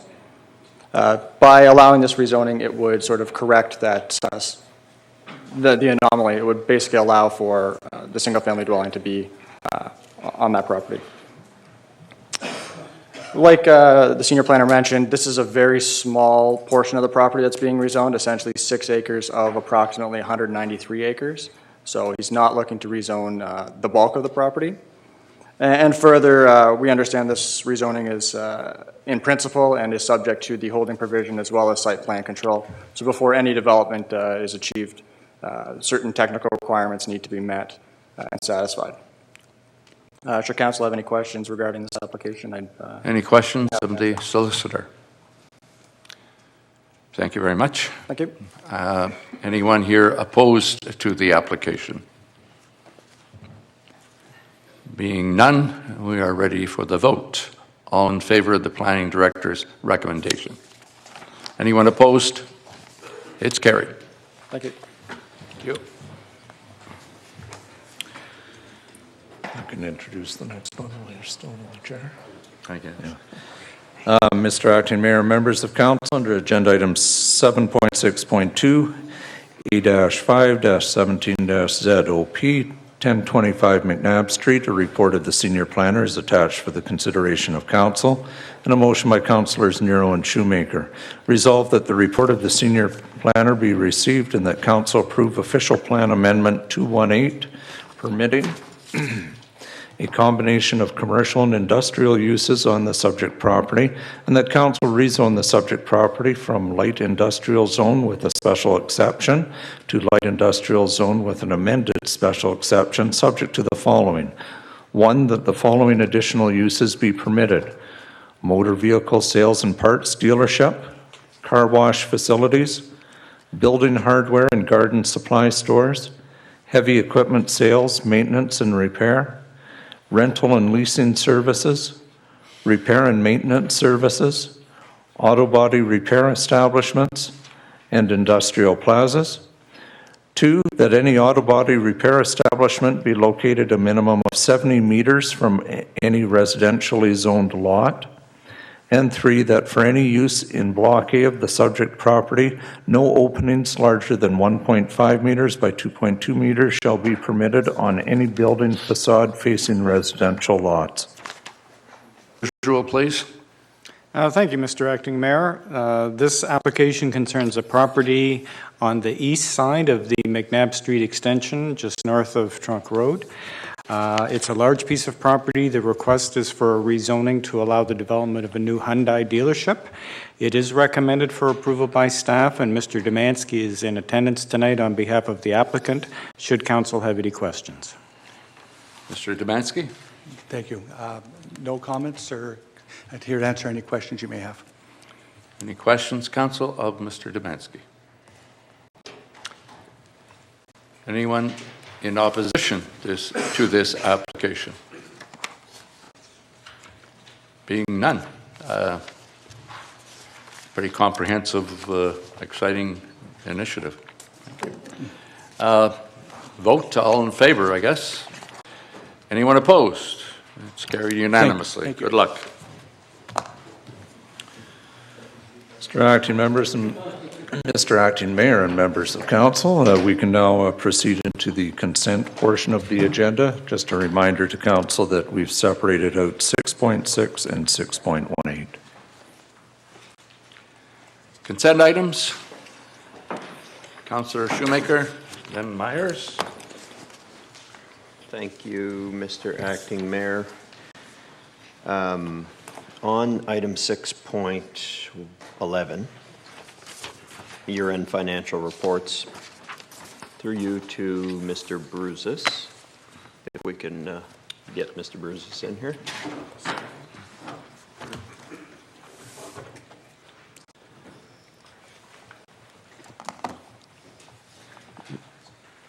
You want to go to another one pending?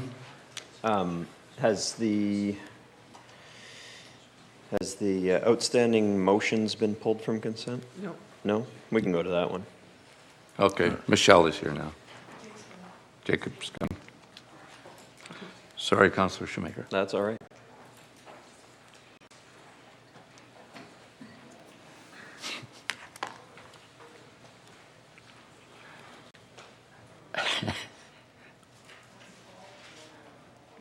Why didn't he start with Shelley?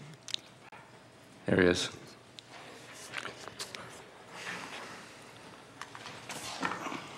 Question, Councillor Shoemaker. Yes, thank you. The recommendation is to, if I'm reading this correctly, we were expected to be $1 million in deficit last year, but because of various measures, cost-saving measures and whatnot, we're only $50,000 in deficit? Yeah, sorry about that, Acting Mayor, to Councillor Shoemaker. We ended up being $320,000 in deficit. We had predicted on the last one to be $1 million. But in the fourth quarter, we did realize some savings. Okay, that's good. The $321,000 that's being recommended to move from reserve, the contingency reserve, to cover that deficit, how much does that leave us with in the contingency reserve? Through you, Acting Mayor, to Councillor Shoemaker, that'll bring us down to approximately $600,000 left in that reserve, uncommitted. Okay. And, okay, well, that's good. That there's still some wiggle room there. What's our, I don't know if it's in here, I don't believe I read it, but any sense of where we're trending this year in terms of deficit versus not deficit? It's a little early yet to be able to predict that. We'll be bringing a report in 2 meetings from now, and we'll give you an update at that point. Okay, thank you. On page 3 of your report, there's several bullet points right at the top. The last bullet point says there was some additional savings in Public Works because of, there were savings of approximately $600,000 in Public Works because of benefit savings, mostly attributed to reductions in salaries, but also because of a budget error. What was the budget error? The budget error was just a transposition error. It totaled approximately $200,000. So the remainder of that, the $400,000, was due to corresponding reduction in salaries and a LTD refund.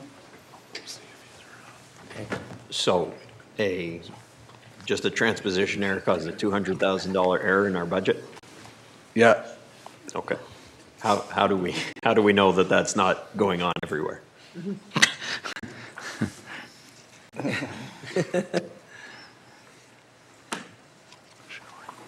To you, Mr. Mayor, to Councillor Shoemaker. It is an odd occurrence. There's a lot of checks and balances that go through the budget, and this is one that was in benefits, and there's a sizable amount of work that goes into it that is done manually for the budget. We are looking at going forward, looking at different methods for the budget. As you may understand, a lot of the budget is done on worksheets, and it's transferring numbers from one worksheet to the other. And again, we have as many checks and balances in place as we can, but sometimes this happens. But I don't think in my whole time that we've been here that I've ever seen a transposition error happen before. So it's not an ongoing occurrence. Okay, well, that's somewhat comforting. Too bad. Through you, Mr. Mayor, to the CAO, looks like, when the worst-case scenario came forward of $1 million deficit, there was a deficit reduction plan put in place that sort of helped us get to where we ultimately ended up, which is $320,000 deficit. Am I correct? Through you, Mr. Mayor, to Councillor Shoemaker, that's correct. We actually, in quarter 2, I think we identified somewhere in the order of almost $3 million as a potential outside amount, and that precipitated a austerity program to be put in place for the municipality, for the corporation, recognizing that it's really departments, not other areas that we can touch on for that. And so we've gone through that diligence. We've also been fortunate enough, as the report identifies, in terms of some of the other programs in the estimates for LTD, for WSIB, sorry, and for presumptive care and for PTSD, post-traumatic stress disorder, where we were able to influence that in some of our actions through the HR department, but we also found some of the estimates didn't go as high as we had anticipated. All those in combination has got us to this position now at $321,000 deficit. So are we continuing our belt tightening? Our austerity plan? Yes, our austerity plan. That's the word I was looking for. Through you, Mr. Mayor, to Councillor Shoemaker, as you recall, as part of the 2017 budget deliberations and ultimate budget decision, there was a number of targets that were established for the departments as within that approved budget. We are tracking, and we have as a regular standing item on all the executive and senior management team agendas a review as to how we're managing to meet those. At present, we're not quite there yet, so we're still working to find how we can make sure we meet them.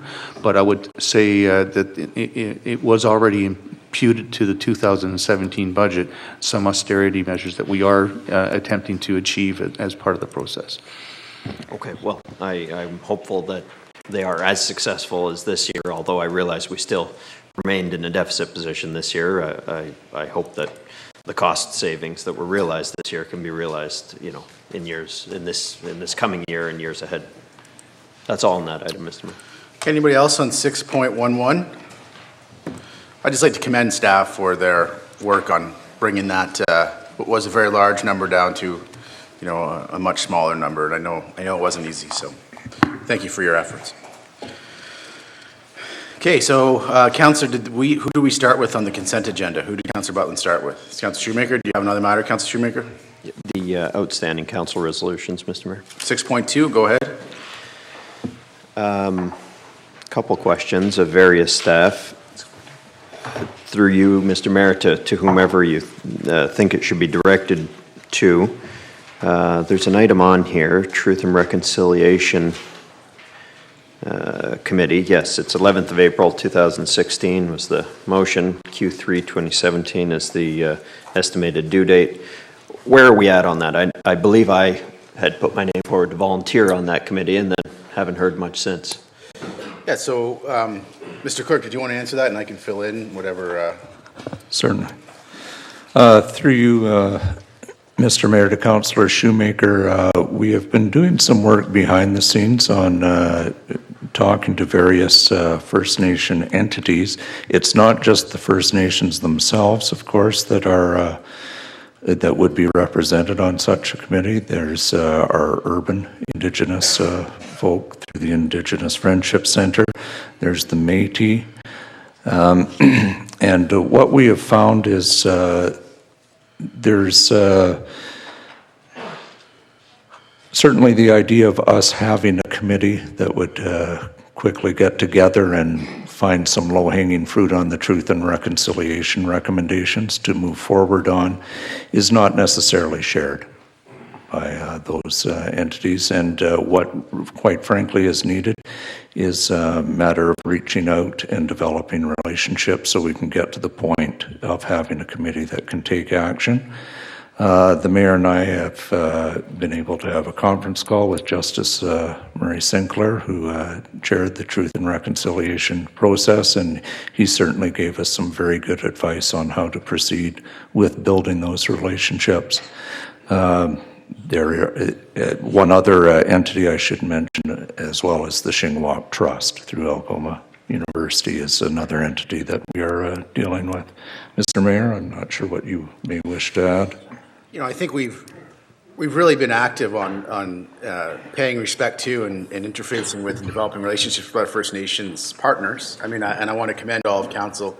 When we were invited out to Batchewana First Nations, all of us but one was able to make it, and I thought that was a great first step to, like, you know, working together as mutual councils and bodies. I think you're all aware that subsequent to that, I wrote a letter to both Garden River First Nations, Batchewana First Nations, suggesting we have a joint council meeting, all three of us, all three groups together at the same time. I haven't received a response from either party to that letter, but I've met with Chief Surratt and Chief Sayers a number of times, and we always have very positive contributions, and there are conversations, and they always talk about getting together and working on things together.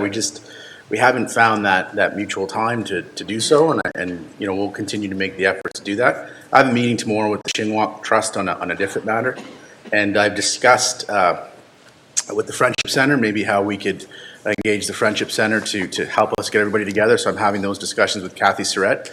So part of what we're trying to do here is start this and create this in such a way where our First Nations partners and First Nations communities and our urban Indigenous population are happy to see it begin and happy to see it started and happy to be part of it. We want them to be part of the leadership of Truth and Reconciliation. So it's I think, been a bit slower than we expected it to be, but we're going to keep those communication lines open and keep discussing kind of how we could get going and how we could start initiating some of these interfaces. I can tell you that one of the things that the Community Adjustment Committees talked about is as a social equity matter, is becoming a leader in reconciliation, and Sault Ste. Marie really leading and showing the country how to do that. So, you know, we're going to work towards that, and we'll continue to communicate with our partners, and hopefully we can get a group of us together soon and decide on maybe some concrete things that we could do.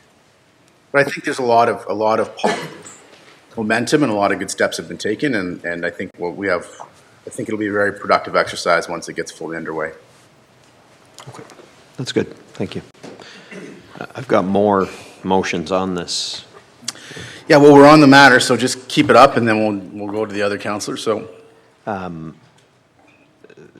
through you to Mr. Elliott, and this sort of goes for a couple of the ones at the very beginning. There's three, as far as I can tell, from 2012 that are outstanding. Only one of which is Mr. Elliott's, but his is the oldest on that list, other than one subject to litigation. But I mean, some stuff from 2012 is outstanding, and we're talking 5 years ago now, before this council term. So I'm just wondering, you know, what's taking so long? Just in You're asking in general on all the I 2012 guess motions? I'm using this Heritage Drive one as a example, only because it's the oldest one. But you know, that goes for all the ones that are 5 years old. It's a valid question. Why hasn't the Heritage Drive matter made it back to council for decision? That's the question you're asking, Councillor Shoemaker? That's, yes. Mr. Elliott? Mr. Mayor, to Councillor Shoemaker, I inherited that one from the former commissioner, and there's a draft report together, and I'm working with Malcolm to resolve it. So when could council expect to see something on that issue? I recognize that, but I'd ask input from Deputy CAO White. Through you, Mr. Mayor, to the councillors that are interested in this, I would expect it coming to you within the next meeting or two.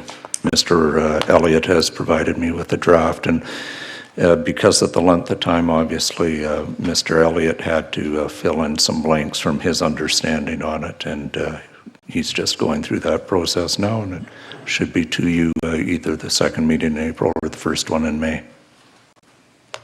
Okay. Well, that's you know, helpful, and more generally to the old ones, I would not anticipate that it should take 3 or 4 or 5 years to turn around some of these resolutions. To all staff. Hear your comment. Go ahead. On a motion brought March 6th, I think it is. McMeekin Center, yes, a report on carbon monoxide monitoring at all city buildings and, you know, the cause of the leaks and all that. So I see on tonight's agenda we have part of that. We have the cause of the leaks and the engineering reports that correspond with it, but the motion actually said within it that it was to come back at the next meeting, and we're 2 or 3 meetings after that. So I'm not sure why the council directive wasn't followed without some explanation. Well, yeah, sure. They didn't have all the information. So they hired an independent engineering firm. You know, there was a number of independent bodies that went in there, and they didn't want to report to council and be inaccurate or incomplete or not get all of the information to you. And I thought it was more important that they got all of the correct information from the third-party engineers that they got and brought it to council accordingly. So, you know, we have to be careful sometimes with these hard deadlines. Bring us this back in 2 weeks, because it's not 2 weeks, right? It's really a week and a day, because the way that our next meeting's 2 weeks from then, but they've got to get everything together. They've got to get the information. They've got to write the report, and they've got to get it on a council agenda. So sometimes it's just not, you can't turn it around despite their best efforts. But this would be, I think, a good example of the staff being really diligent about dealing with an issue, and dealing with an issue in a pretty finite period of time. And I found the information that we're given tonight in response to the request pretty extensive. For sure.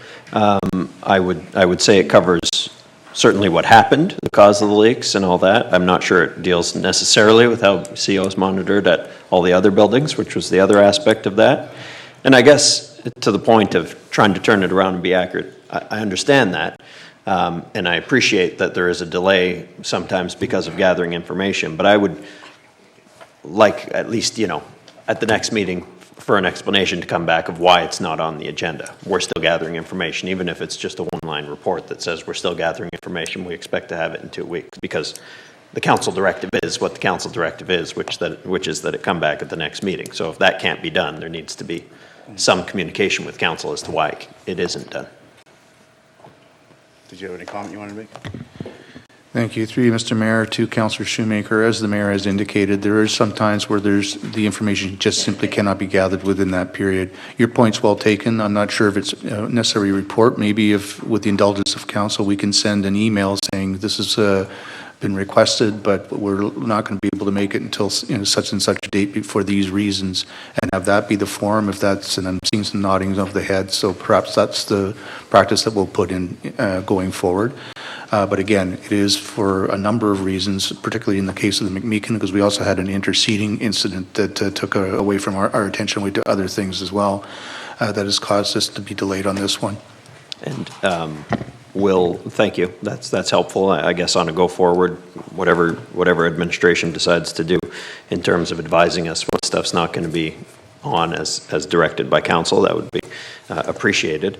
As to the other section of this report, though, that asks on how we're monitoring CO at all our city buildings, are we expecting that back soon?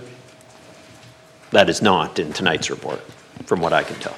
Thank you, through Mr. Mayor, to Councillor Shoemaker. We're still working on that. We did not fully appreciate at the time we saw the motion that we were talking about all facilities, not just the recreational facilities. So it will take us some time to be able to put that information together and package it in a way that's going to be useful and helpful to council. So it'll be a couple of meetings before we're able to get that back. Okay. Let me see. I think that's it on the outstanding resolutions, Your Councillor Worship. Myers on the outstanding resolutions. Thank you, Mr. Mayor. A couple of things. First of all, I just want to point out that there's a total here of, I think it's 44 resolutions, 26, 36, 44 resolutions on here.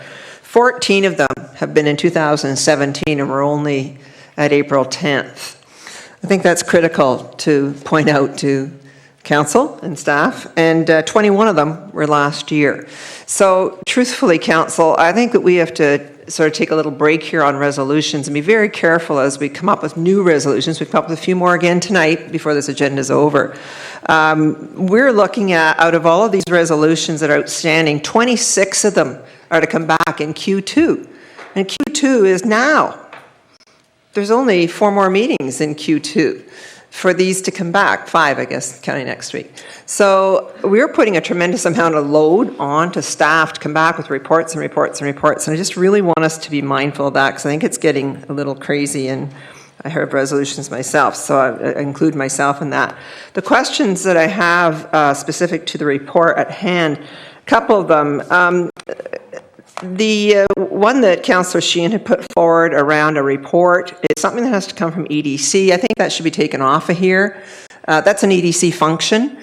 I think they've done work on that. The seconder was Councillor Turco. I think he might have been courtesy. I don't know. But that, I mean, why keep that on here? That doesn't need to come back to this table, in my view. It's an EDC function. The same thing with the report on a strategy to improve crowdfunding. That was Councillor Sheehan as well.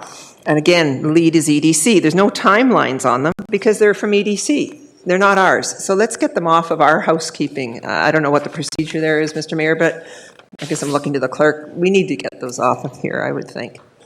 I don't think staff could just dismiss them like that. Well, then how do we go about getting them off, I guess is what I'm looking for advice. I'll be glad to do something about it, because they're not on our bailiwick. Through you, Mr. Mayor, to Councillor Myers. For the motions that refer to the EDC or the EDC and the Innovation Center, I would suggest to you that you're waiting until the Economic Development Review takes place before you can get a new timeline on those motions. They are motions that were approved by council asking for certain information, so I'm... But what do you do when it's councillors that are no longer here? So that was a resolution from a councillor at the time, but it's not a ward issue for Ward 2 that the Ward 2 councillors are looking for information on. Through you, Mr. Mayor, to Councillor Myers, the difficulty is that while this shows who the motions were sponsored by, council did pass them as a whole. So once they're approved, they belong to council, not the mover and seconder. Okay. I was just trying to clean it up a bit. It is true that staff will sometimes canvass the mover and seconder of a motion to see if it's still as relevant as it was at the time it was passed. I'll leave it in your capable hands. I was just trying to help clean it up a bit. My other question related to that, and I think I had said it to you earlier, Mr. Deputy CEO, on this earlier today, but what is the procedure then when this council has passed resolutions asking for reports back from outside agencies? The other one I'll use, and I think I said it to you, is the one to Yasmina Ivanova at the Art Gallery, and it's one that Councillor Butler and I are still concerned about. And I think I had said to you on the phone earlier today, Malcolm, that in my view, I would like, and I haven't talked to my seconder on it, but I would like actually a legal department to meet with the gallery to find out if there is an exposure for the city. Because if there isn't, then it's really none of our affair. It belongs to the art gallery and it's theirs to deal with. We had brought it forward asking for a report on it because of the city's piece in it.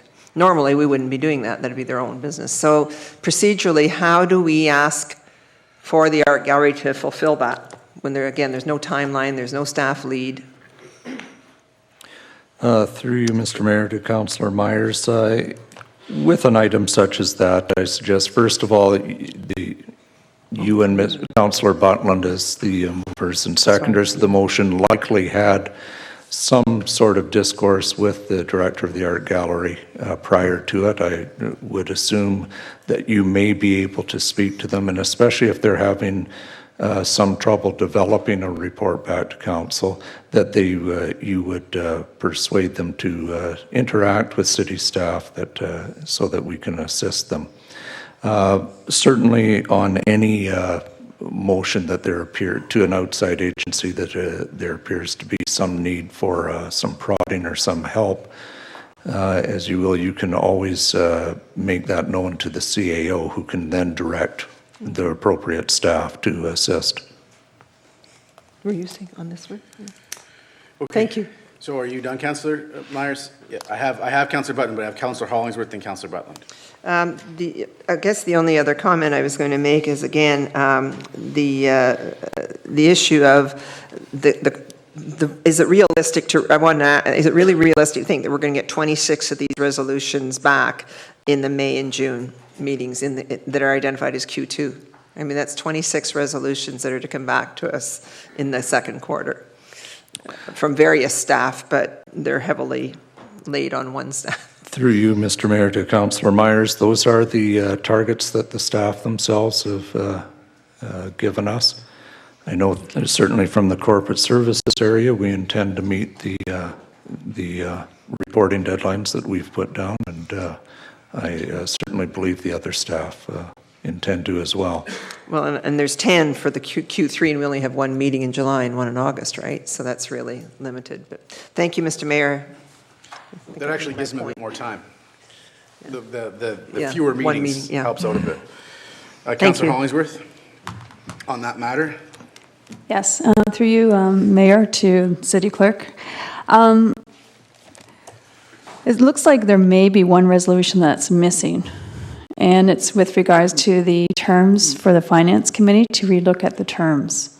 It could maybe I missed it, but I don't think I see that resolution. Through you, Mr. Mayor, to Councillor Hollingsworth, that may be an oversight on our part, and I do know that it is an item, and it is going to be coming back to you as a report, so it's perhaps that it was inadvertently dropped as we were cleansing the list. Okay, thank you. We'll make sure it gets back on there, Councillor Hollingsworth. So Councillor Butland?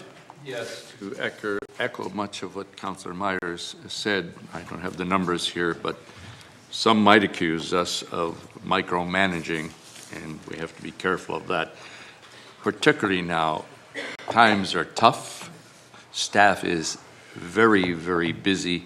Let's not just add excessively via resolutions.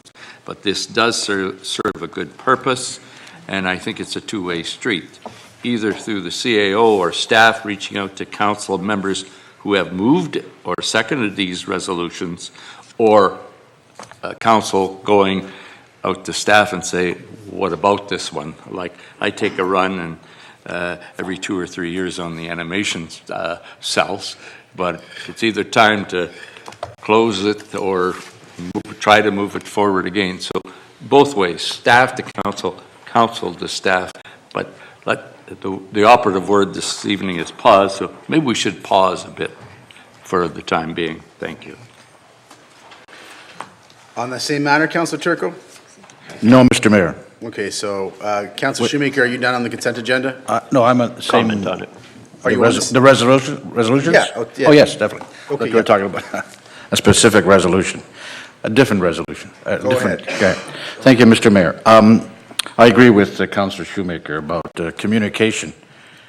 I echo your sentiments, because we in radio, we always tell ourselves we're the greatest communicators in the world, get the word out, but we're the worst communicators within ourselves, radio people, within the offices, we tell people everything, but we don't tell ourselves. So I think it's important that we should know at least if it's not going forward, or some kind of update report, I agree.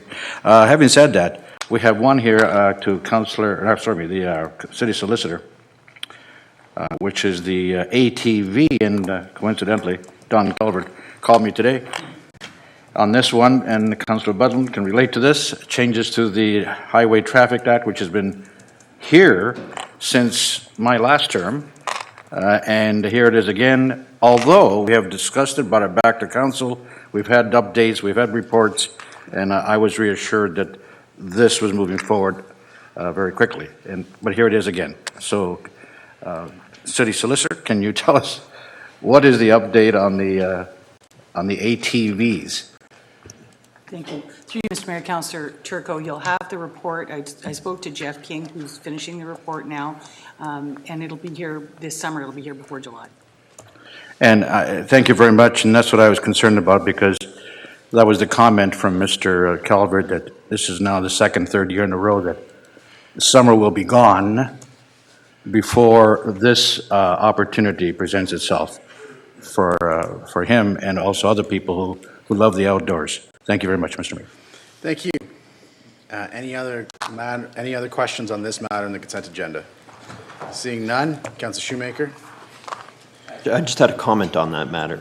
There's been some suggestion that perhaps we should take our foot off the gas a little bit. I would say, having authored 69 motions since I 69 and counting. 69 and counting. Well, there's 4 or 5 on the agenda tonight, so that's not included in there. So I'm over 70. That motions and resolutions are the only way us as council can drive the agenda. So I would suggest that if we're not doing that, we're not driving the agenda at all. So I think to abdicate our responsibility there and take our foot off the gas, so to speak, is the wrong approach, and I certainly won't be following that advice. Okay, now that that's clear, do we have any other matters in the consent agenda, Council? So we're just going to go this way. Councillor Mano. I think I wanted to speak to item 6.10. That was the budget for the Downtown Association. Okay, go ahead. I only have a comment. Sure. Nothing actually related to the budget, but related to the Downtown Association. But just wanted to take the opportunity to say, I think it's commendable where that association has reached. If you think back, over a year ago, the debate about the Downtown Association was whether or not it was going to exist any longer. And there was a vote for disbandment that nearly passed. And now here we are a little over a year later, and I think it's stronger than I've ever seen it on my time on council. We have an excellent board, an excellent manager, and we've had the past year had excellent events that have shown growth, tremendous growth over previous years. So I just think it's commendable, and I just want to thank everyone there for all of their work. Thank you. Anybody else on that agenda item? Go ahead, Councillor Hollingsworth. It's not a comment, it's just a question. Sure.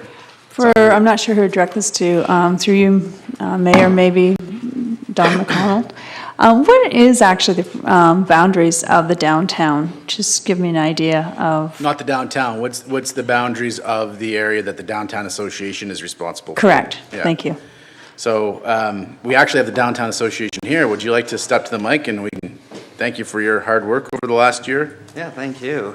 Thank you, Mr. Mayor, Council. The boundaries for the BIA would be from east of East Street to Dennis Street. And it's just along down Queen Street, and it would our membership is mainly and only building owners. So nothing in behind. Nothing in behind. Okay, thank you very much. Thank you. Okay, anybody, are you done with that, Councillor Hollingsworth? Anybody else in that council, that agenda item? Seeing none, Councillor Manor, are those your matters in the consent agenda? Councillor Nero? Thank you, Mr. Mayor. Agenda item 6.19, the biosolids management. Yeah. Go ahead. Clarification, Mr. Girardi, on this request, we're looking at the management facility in the range of 17 million to 23 million. we're talking about financing it through the sewer surcharge account. Maybe this question better directed to Ms. Shell. Or clarification, is that correct? We want to use the sewer surcharge account? Through you, Mr. Mayor, to Councillor Nero, yes, that is the purpose of the sanitary sewer, and it has been accounted in our forecast for the requirements of the sanitary sewer fee each year. So what timelines are we looking for this? We're looking to approve an RFP proposal tonight. Are we looking 2 or 3 years out? To Councillor Nero, I'll ask Catherine Tato, engineering for our engineering department will provide you some information on this.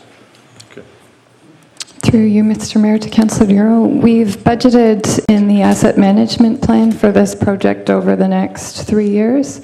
So we'd be looking at retaining a consulting engineer to commence the design, and then construction would follow subsequent to that. Okay, but with all the funds coming from the sanitary sewer surcharge account, anything that we spend on this project? Michelle again?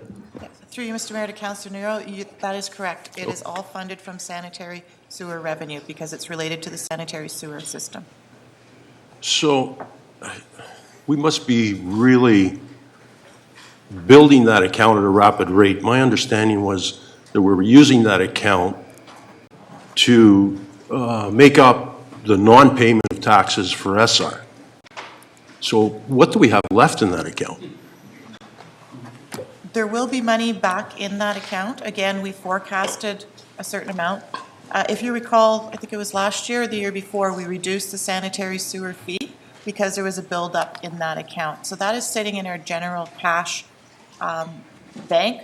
So we're kind of utilizing that money because it's not being used right now to carry us forward until we get payment from SR on the taxes. Going forward for the capital, yes, there is money. We monitor our cash flow on a weekly, daily basis, and we ensure that we can still meet the needs of this project. So the confusion, I guess, arises. I think that maybe clarity, Councillor Nero, we can't use that money for anything but those purposes. It's part of our general cash flow. So in some sense, it's a borrowing from reserve, but in any event, the money is tagged in the CCA Marie's financial statements as for those projects. So we have to replenish it. That's not where my problem is. I understand that part. I'm not understanding where the money is. If we've been spending it. It's in our general bank account. Have we not been paying? But I think, have we not been using it to make up the non-payment of taxes? But we have built up quite, and this is why we reduced the sanitary surcharge. We had built up a tremendous account. How much was the surcharge at? How much was the surplus at in that account? I think it was upwards around close to $30 million. So that's, it exceeded, that's why our cash flow hasn't been strapped yet. Right, but it exceeded 30 million. Yeah. We've used some 22 million of it, if not more. Correct? My understanding was that we were told that we should have depleted that account around January, February of this year. Through Mr. Mayor to Councillor Nero, we have other reserves in stock also that are in our actual cash balance. So we're not broke as such at this point, but it's... I'm not insinuating that we're broke. If we're going to say it's the sewer surcharge, then that's where I would expect the money would be. If there are other accounts, then I would expect to see the other accounts in the report. We're not taking it from sewer surcharge. Are you referring to the Catherine's report, the funding That's for that? correct. Yes, That's it is coming out of sanitary sewer fees. We have an excess balance in that account, and that's what's kind of been holding our cash flow balance stable at this time because we're missing a significant payment of taxes. Going forward, yes, that money has to be there on a cash flow basis to fund that project. And we're still, again, from a cash flow, this is just money that's sitting in the bank. We have other reserves, we have that money, which is like a reserve also, and we're utilizing the general funds in order to carry us through in operations. But when we forecast going forward, we can only use that money to spend on capital projects for sanitary sewer. So bottom line, if we don't get that money back in time for this capital project to go forward, then we'll be borrowing. That's what I wanted to hear.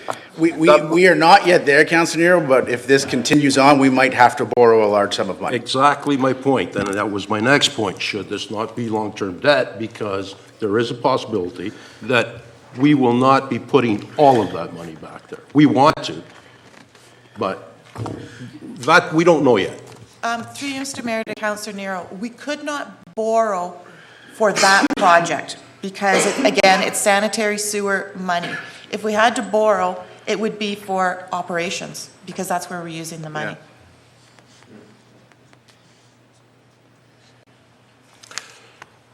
Okay, I'll have to think about this one because you're telling me we have to use the sewer surcharge account. For this project, correct, we have to use sanitary sewer money. So if we borrowed for this project, we would just end up with a large amount of money sitting in our sanitary sewer account. The bottom line is that if we have, all we're doing is using our cash balances to carry us through right now. But we set this up. Council said that we're going to have a sewer surcharge account and we'll use that money only for sewer work or sanitary sewer work. Correct? That's what the account is for. We're borrowing on our reserves right now to keep our operations stable. If I put all that money back, we would be borrowing for operations at this stage. Okay. That's the difference. You get it now? Pardon me? Ultimately, it will come from that account. It has to. Okay. It has to. So instead of going to the bank and borrowing from the bank, we're just borrowing from ourselves. Okay. But we have to replace that money.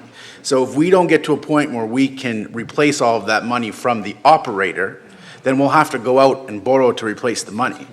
In the interim, we're just saving the city and the taxpayers' money of interest, and we're borrowing from ourselves. But we can't use that money for any other purpose. We just didn't have a use for that 30 million because we're not doing something immediately. But that money is earmarked for those objects and will be used for those objects. Okay. So we, of course, will recover money, and that will help us. And if we recover all of what we've borrowed to get through these times, great. If we don't, we're going to have to go out and get money and replenish that. I think the CEO has a comment. Thank you, through you, Mr. Mayor, to Councillor Nero. That's exactly it is bang on. It's really just cash flow. And as we described to council in a couple of other meetings, that cash flow is being done by borrowing against ourselves. But you're right, we're getting to a critical point because now some of these projects for which the surcharge reserve has been established are starting to come forward, and they're going to start giving us some pause as to, and there's that word, unfortunately for tonight, but it's giving us some pause in terms of what we might have to do in terms of going out to borrow. So we're getting close to that crunch. We had indicated in previous meetings that we would be coming to that crunch in Q1, Q2. We weren't quite sure. So that's why it's even more incumbent upon us in terms of our efforts on the CCAA process to be seeking our full payment of taxes owed. All right, thank you for that. You're clear on that now, Councillor Nero? I am. Good. Okay, on the same matter, Councillor Butland? Yes. Okay. I talked to Ms. Taddo prior to the meeting. The status of our compost program at the landfill. Is it as good as it was several years ago and we use up all that we do produce because it's of such good quality? Through you, Mr. Mayor, to Councillor Button, I'll take that one if you don't mind because I've been more familiar with the composting program at our landfill. That program is status quo. It's been going very well. We're still producing the same amount of tonnage, and we do use it in all our parks and for doing lawn restoration when we come to our spring program from winter control, damage done from winter control. So yes, it's used. The product is excellent. It gets tested every year, and we are using everything that we make. And the next question, you wouldn't be surprised, is there any thought of expanding our compost program? Because there are landfills in this country that make it revenue for the city. Expand the compost by bringing in coffee grounds by the literally tons. Through you, Mr. Mayor, to Councillor Butland, I know you've been after that one for quite a while. I guess it's all a matter of money and time. Right now with the current complement we have, right now with the programs that we have in place, like our leaf and yard waste, we're maxed out. We're doing what we can with the resources that we have. Councillor Butland, just to be clear, we're on stormwater management. We do have a long agenda, so if we can kind of keep focused on the stormwater management matters, and we have Ms. Tato here. I'm on the wrong one? Oh, so you were going to a different item on the agenda. No, it's not okay. Yeah. Okay, so are we done with stormwater management, Council? Thank you, Ms. Tato, I appreciate that. Okay, so Councillor Butland, you were on no, that's not 6, what were you? It was on 6.19. 619. Okay, sorry, go ahead. Continue, Councillor Butland. I thought you were asking on 6.11. No, I'm done. The answer is quite definitive. I'd like to explore it further. Thank you. Councillor Neer, do you have anything else? No, thank you. Councillor Bruni? 6.17, the stormwater management. We haven't discussed that. Am I correct? Yeah. Oh, yeah, sorry, that's what Ms. Tato was Yes. up for. No, She was talking biosolids. Yes. Jeez, I'm sorry. Yeah, that's fine. I lost track of it here, Council. I wonder if Mr. Elliott would be able to basically give us a quick Apologize, update on this regarding his recommendation of stormwater management and the full recovery cost by the taxpayers, I guess. Mr. Mayor, to Councillor Bruni, the possibility of a stormwater management fee has been talked about by staff for a number of years now. It's interesting that you just talked at length about the sanitary sewer revenue. You have an equal or more expensive group of pipes in the ground for stormwater, and you fund it from the general levy. So the notion here, and many municipalities are turning this way for a funding source, is to place a fee on utility bills for storm sewers, as well as the sanitary that you have on the bills now, and you'd remove the revenue from your levy for storm sewers. That's essentially, in a nutshell, what this proposal is. And we're looking to retain a consultant to look at the feasibility of doing that in Sault Ste. Marie. It's essentially a user fee for storm sewers. So you're going to be hiring a consultant to see how this could be implemented? Yes. Basically. So here it states there's a decrease in the tax levy of approximately 2 million, which is 2%. So then we would add that on to sewage charge as we have right now? Mr. Mayor, to Councillor Bruni, there would be a storm sewer fee on the utility bill in the same manner that there is a sanitary fee on the utility bill. And it would be charged basically, what, by size of property? Mr. Mayor, to Councillor Bruni, there are several things to do. We would think that it would be based on the size of the property, primarily, and the zoning of that property. Some municipalities are looking at the permeability also. Obviously, the less permeable surfaces on the property, the more stormwater runoff there is. Some municipalities consider that fact as well. So hypothetically, I'm sure you've studied this because you're very thorough.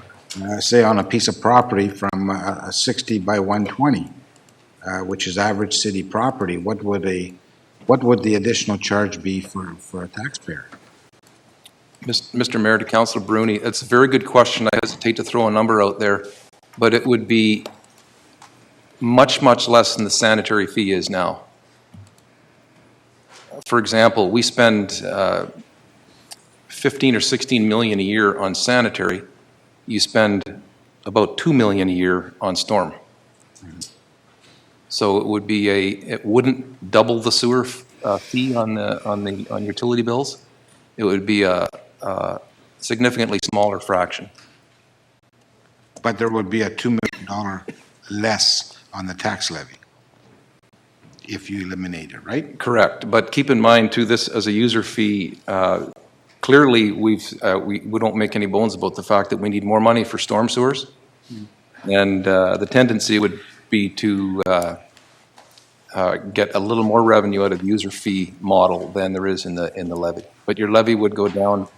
Our estimate, the finance department has helped us, it's in the vicinity of 2%. Okay, thank you. Okay, so on the same matter, Councillor Shoemaker. Yeah, thank you, Mr. Mayor. When I read the report, I think it lays out well why we need to do the study.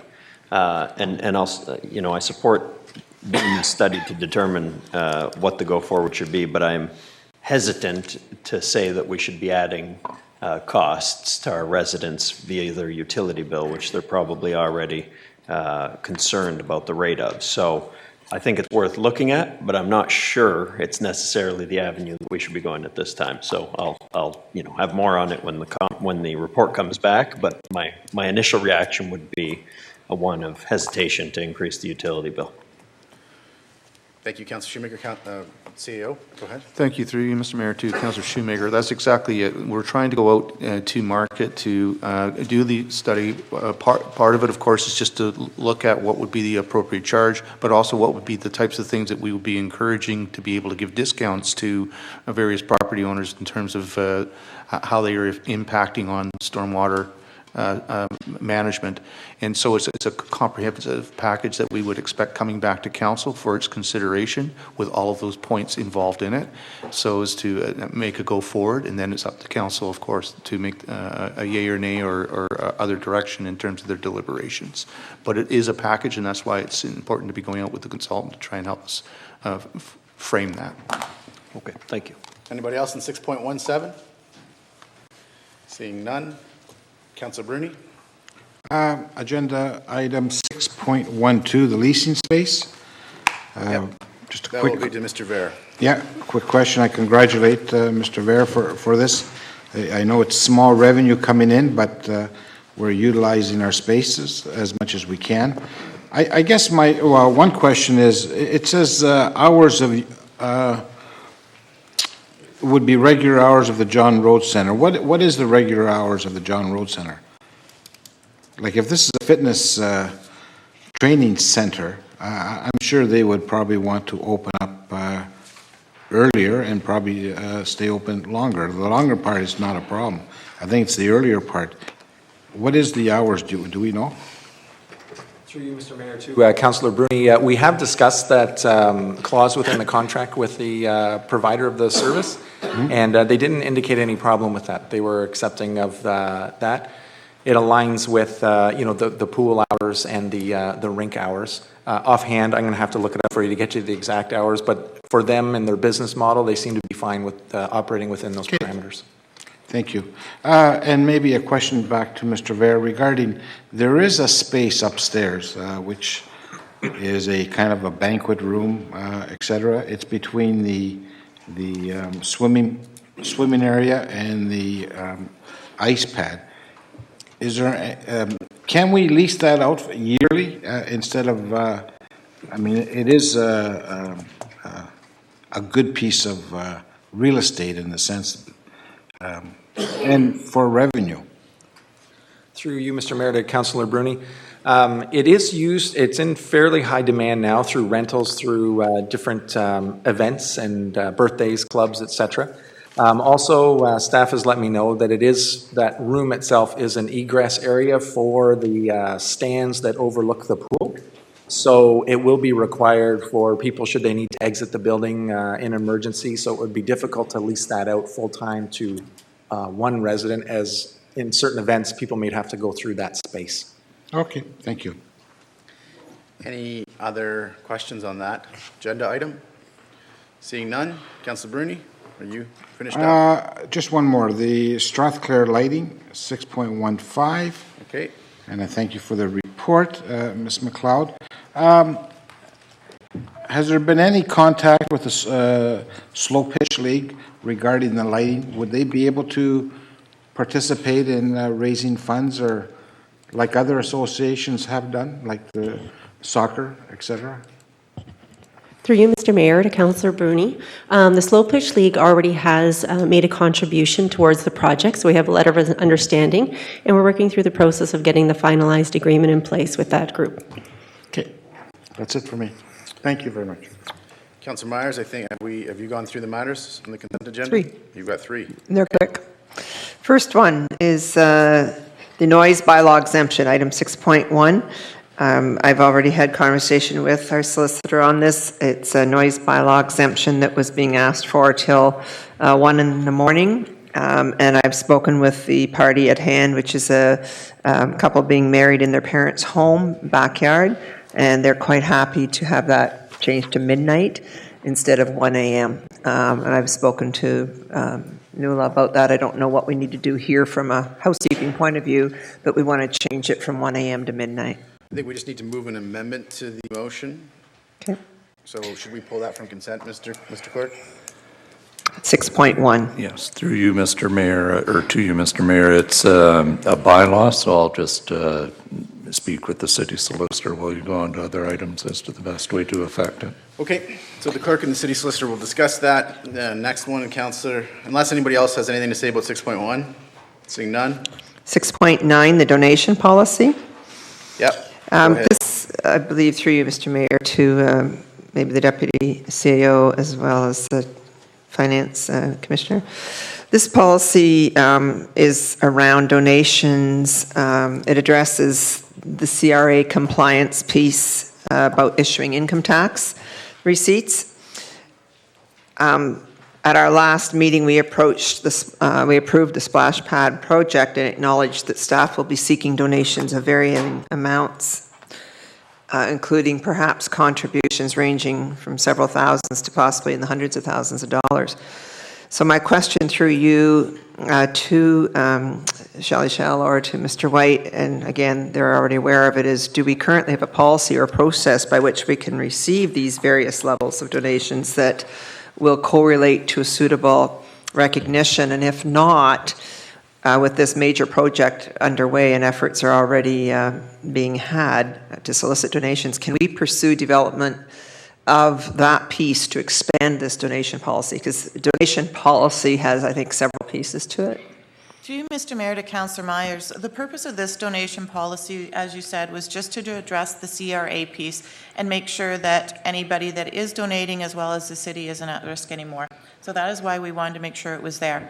It was never formalized before, and now it is. Some of the stuff that you had brought up, and you had talked to myself and Malcolm and I think the CAO about, to me it centers more around naming and recognition. And it may be better suited in a policy outside of this or as kind of a second part to it.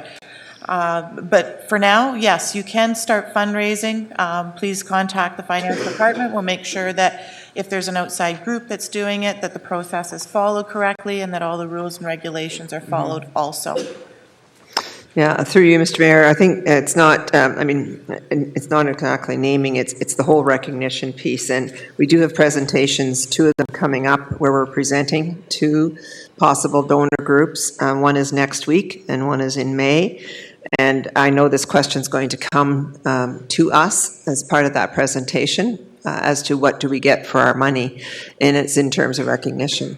My comment that I want to add here is that when we do naming rights, it's usually something we are calling for. Like when we called for naming rights for the Northern Community Centre, we called for naming rights for SR. And we laid it out. We did it as almost like an RFP, but we called for naming rights and we set up front, here's what you're getting. This is a bit of a different situation, and I think that we're going to need some fairly quick turnaround on some policy guidelines.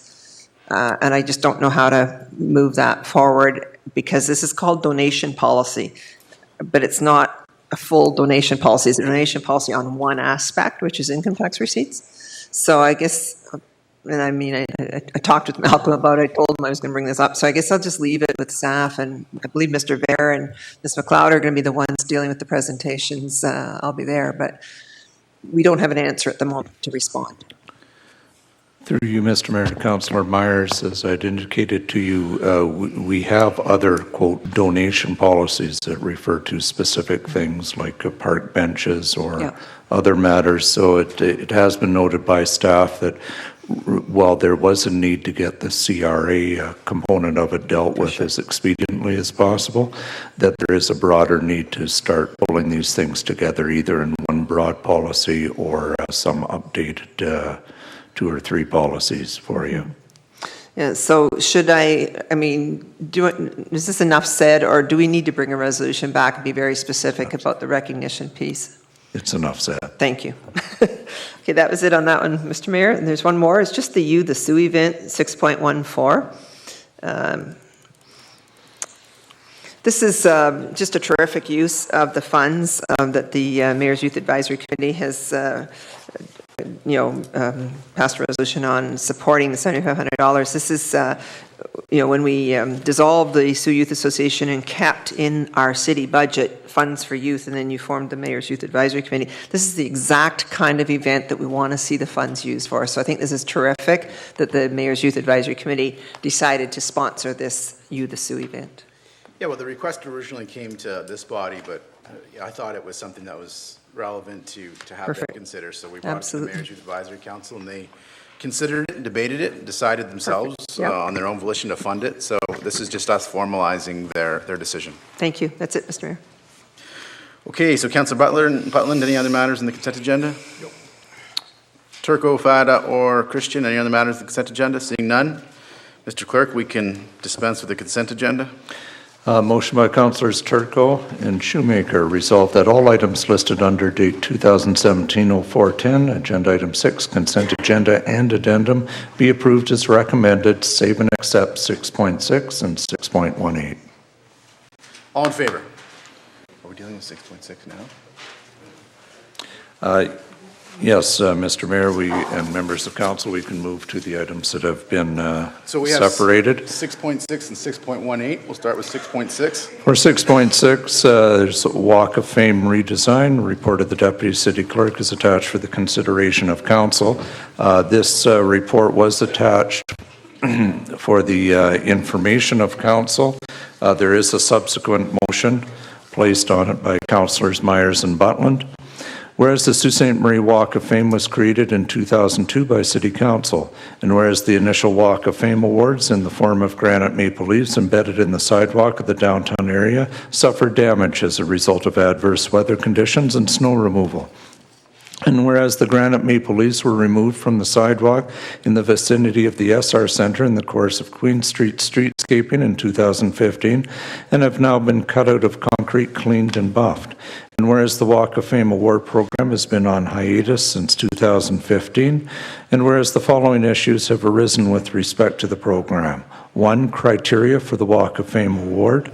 2, manner of display of granite maple leaves. 3, location of displays of granite maple leaves.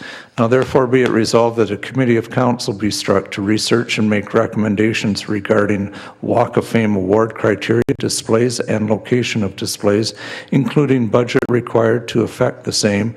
Said committee to include 3 members of City Council with appropriate staff and a downtown association representative as resource to the committee. Okay, so we aren't debating the motion that's on the addendum. Is that correct, Mr. Clerk?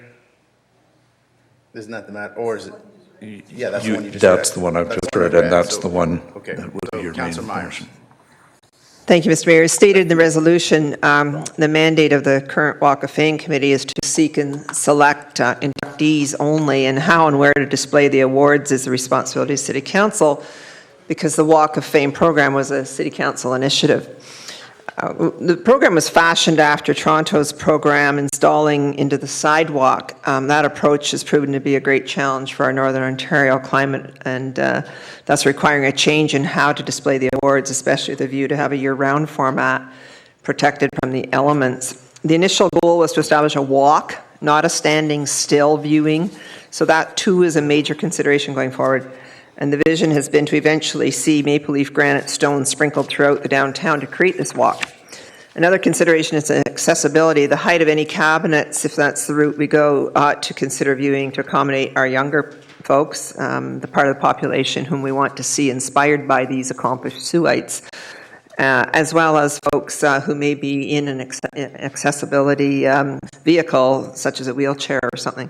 We've already budgeted $10,000 for the displaying of the granite maple leaf stones, and we need to think about a go-forward aspect of the program. We're going to do further intakes, so when we think about how we're going to display them going forward, we need to think about the future of the program. So for that reason, I look to our clerk and deputy clerk for some help, and thankfully they helped provide this wording and really fine-tune this, and we'd like to just call for a committee of council, and I believe that we have some volunteers already. I think Councillor Butland and Councillor Shoemaker and I were willing to form that committee if that's agreeable to council, and we'll be coming back to council with some recommendations. This is the stone. I have to commend Public Works and Mr. Girardi and his team. We had 37 of these and 3 that we'd held in abeyance without yet doing their awards from 2 years ago's ceremony. So we have 40 of these. They weigh 50 pounds each. Mr. Butland offered to help me lift it up here, but I managed to do it myself after Mr. Girardi brought it over to me. So that's what it is, and that's what we're looking to do, do something with 40 of them, and then I'll, Mr. Mayor. Proceeding accordingly, and we have Councillor Shoemaker and Councillor Butland that want to assist Councillor Myers in that respect. Any questions or comments on the matter? Seeing none, all in favor? Carried. Thank you. Mr. Mayor, members of council, just for clarity, I'll add a further be it resolved clause to the motion that indicates who's been appointed to it. 6.18, Sackville Road Extension status. A report of the Director Engineering is attached for the consideration of council, and a motion by Councillors Turco and Shoemaker. Resolved that the report of the Director of Engineering be received, and the recommendations that council consider the official plan amendment at an upcoming meeting, and direct staff to conduct a joint workshop with council regarding capital planning, and council identify capital priorities, including Sackville Road, as part of the 2018 or future budgets be approved. As I noted to council, there's also one of the motions on in section 8, really with them. Okay, so we'll deal with 6.18 first. Any questions on the report? Seeing none, all in favor? Carried. So we'll deal with the next motion that relates to it. Under agenda item 8.1, reallocation of funds, Sackville Road Extension, a motion by Councillors Shoemaker and Bruni. Whereas the Council of the City of Sault Ste. Marie deferred the official plan amendment for the Sackville Road Extension, and whereas the 2017 capital budget included an allocation for the construction of the Sackville Road Extension, and whereas it was clearly Council's wish to defer the program for at least 1 year, now therefore be it resolved that 1/5 of the funds allocated to the construction of the Sackville Road Extension be reallocated in 2017 to pothole repair and resurfacing as approved by Council and a future recommendation from staff.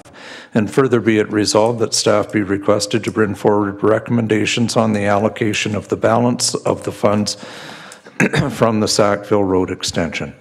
For clarity, Councillor Shoemaker, when you say 1/5, when you see Mr. Elliott's report, there's our funds, there's additional funds. I don't want there to be any confusion as between you, your motion, and how staff receives it. So is it 1/5 of what we were allocating to the Sackville project? Yeah, Councillor Romano's had a discussion with me and suggestion prior to the meeting. We would like to change 1/5 to 820,000, which is the exact amount that came out of the resurfacing budget at budget time. Was that, is it accurate to, is that the resurfacing budget or that was miscellaneous construction budget? Or was all of miscellaneous construction resurfacing? Mr. Mayor, that is the amount that was taken out of the miscellaneous construction budget that was for resurfacing. Okay. That would reinstate the miscellaneous construction budget to the full 1.3 million that it always has been. And would you be able to, at this point in the season, roll out another $820,000 of resurfacing? That's no problem. As long as it's asphalt resurfacing, yes, we can use every dollar. I expect you see the need for that? Yes. Mr. Girardi? Agree, we can certainly use the funds. Okay, so we're all clear on what the intention of the motion is. It isn't 1/5, so we're going to change that language to take the 1/5 out and to actually specifically include $820,000 for that function.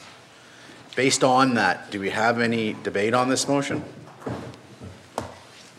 Did you want to speak to it, Councillor Shoemaker? Yeah, sure. I think that deferring the Sackville project, you had mentioned all the reasons, and I think the council agreed all the reasons to do that. At this time, we've still got a shelf life on the EA of 5 years from now or 4 years from now. So it makes sense, given the condition of our roads this year with the harsh winter we've had, to try and make sure we can get some resurfacing done, because we would be, I think, struggling if we did not do that. Councillor Myers? Sorry, Mr. Mayor, I just wanted to quickly ask our Deputy CAO of Engineering and Public Works, Mr. Girardi, because I think you already have a great big long list. I think that every constituent listening this evening will be calling their Ward 2 councillor, their ward councillor, saying about my road.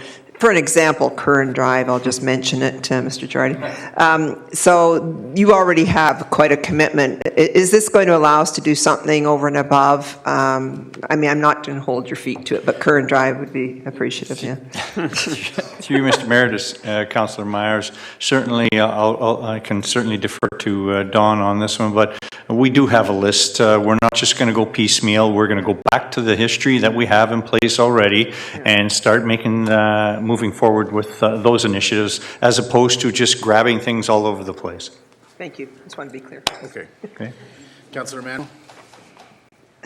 Thank you, Mr. Mayor. Yes, at the outset of the meeting, I spoke with Councillor Shoemaker. I understand that the 1/5 would have only amounted to about $500,000 or $600,000, and so had we gone with the resolution at 1/5. So he was gracious enough to speak with Councillor Bruni and amend. So it suggested we go with the 820 to restore the full miscellaneous road reconstruction budget back to what was taken out in the 2017 budget deliberation. So obviously it's needed, and glad to move forward. Councillor Fada? Just regarding Second Avenue, the one block that's left to do a Second Avenue, that wouldn't be involved in this, would it? Mr. Mayor, to Councillor Fada, no, I put that in as an option for discussion for rerouting some of this Sackville money. There's about $1 million left to do on Second Avenue, and that's another option. But that's full reconstruction. That's not what you just, the 820 that you just spent is for resurfacing only. Okay. All in favor? Carried. Mr. Mayor, members of council, this brings us to the remainder of the regular agenda. Under item 7.1.1, Fire Services Organizational Realignment Plan Updates. Motion by Councillors Turco and Shoemaker. Resolved that the report of the CAO concerning Fire Services Organizational Realignment Update be received, and that council approve proceeding with a request for proposal to secure an independent third party to conduct a comprehensive risk assessment with funding to come from the 2017 Fire Services operating budget, gapping and non-labor material savings. Be approved. Okay, so I see your hand there, Councillor Romano. We have the report that the CEO did. I'll give you a chance to speak to the report first, and then we'll take questions from council, and then after we're done questions, we can take comments. Thank you. Through you, Mr. Mayor, to council and to yourself. We've seen over the last little while quite a bit of labor strife, as I've pointed out in the report, and we've been consistently having deteriorating labor relations with the collective bargaining association that represented by the Firefighters Association. Given some of the recent events and some of the now spill over into the public domain, as again the report indicates, we've reached out to the association to start trying to find some common ground to be able to go forward. And so as part of that, the indication here is to go for an acceleration of the comprehensive risk assessment, which I know has been an issue of deliberation by council throughout the last year or so. And we've indicated that to the association. We've also indicated, as described in the report, to have a pause, and we needed to make sure it was clear what we mean by a pause. And so the report spells out a pause is a stop. We're here at the staffing level that we're at now. We're here in terms of, and we understood that there was some confusion, so we're saying it's staying at the staffing now. Any vacancies that aren't contractual will not be replaced. Any equipment, vehicles, etc., that even if they're not tied to the realignment, will not be done. Everything is stopped, paused, until such time as we get results back from all of the activities that are being undertaken. These include the Fire Marshal Office's review that we're still waiting. It's still outstanding. It's now April. The Fire Underwriters Survey that we'll be starting in May of this year. We have the meeting set up. I think it's in the second week of May, maybe in the first week of May, as being handled through our risk manager. And the comprehensive risk assessment that we're recommending be accelerated and be undertaken now. On the final piece, the RFP, we would be looking for constructive consultative input from the association on that, and we indicated to them in our discussions, and we will continue to have more discussions. We've got planned meetings and sit-downs with them to go through this. And so that's the basis of the report. It's, again, it's an intent to be able to try and find some common ground, as well as, given all of the angst that's been expressed around council, but also the community at large, to put some finality to this and see if we can find a good step forward. So that's the basis of the report coming out, and I'm open to questions, and we have staff here for the specific components of it if you wish. Okay, so we have Councillor Romano. I keep on forgetting the red light isn't going on tonight.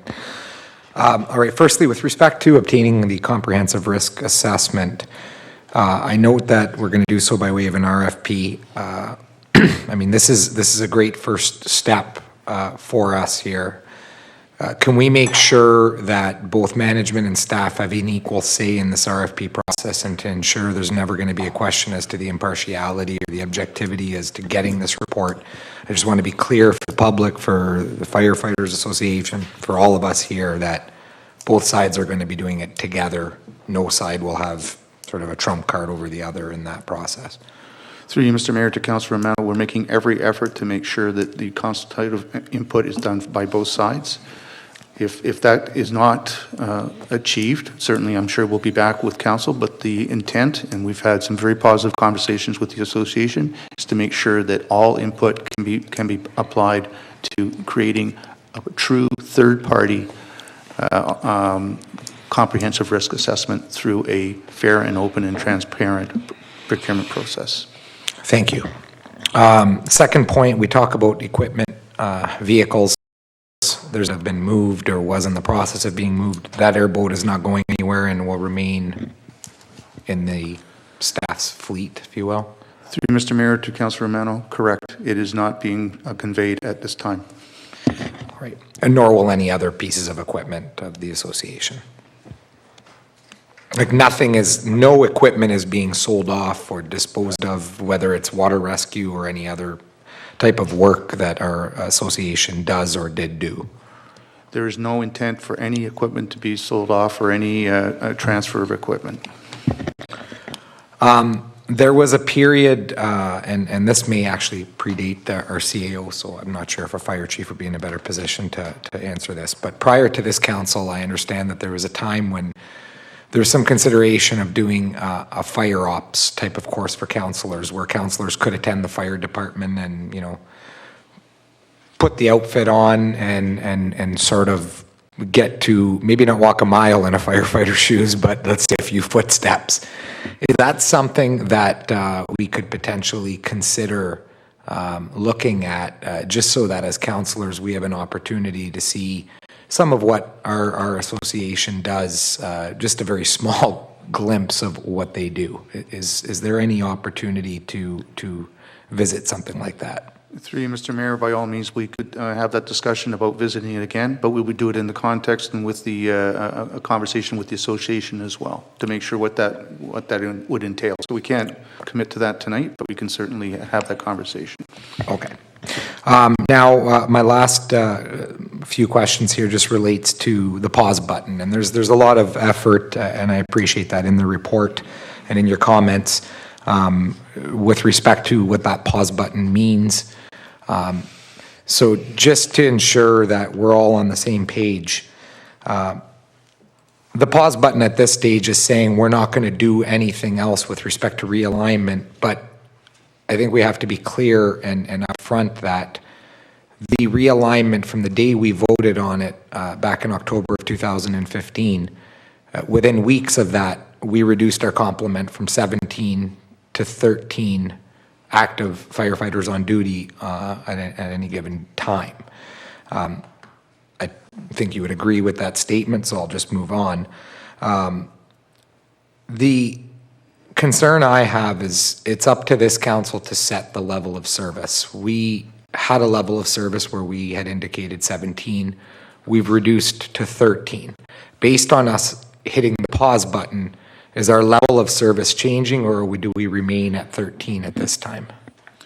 Through you, Mr. Mayor, to Councillor Romano, we would remain at 13 with the expectation that when all these reports come back and in continued conversation with the association, we understand what that information coming back tells us and what it is that we're going to be bringing forward to council at the culmination of all those reports being undertaken, completed.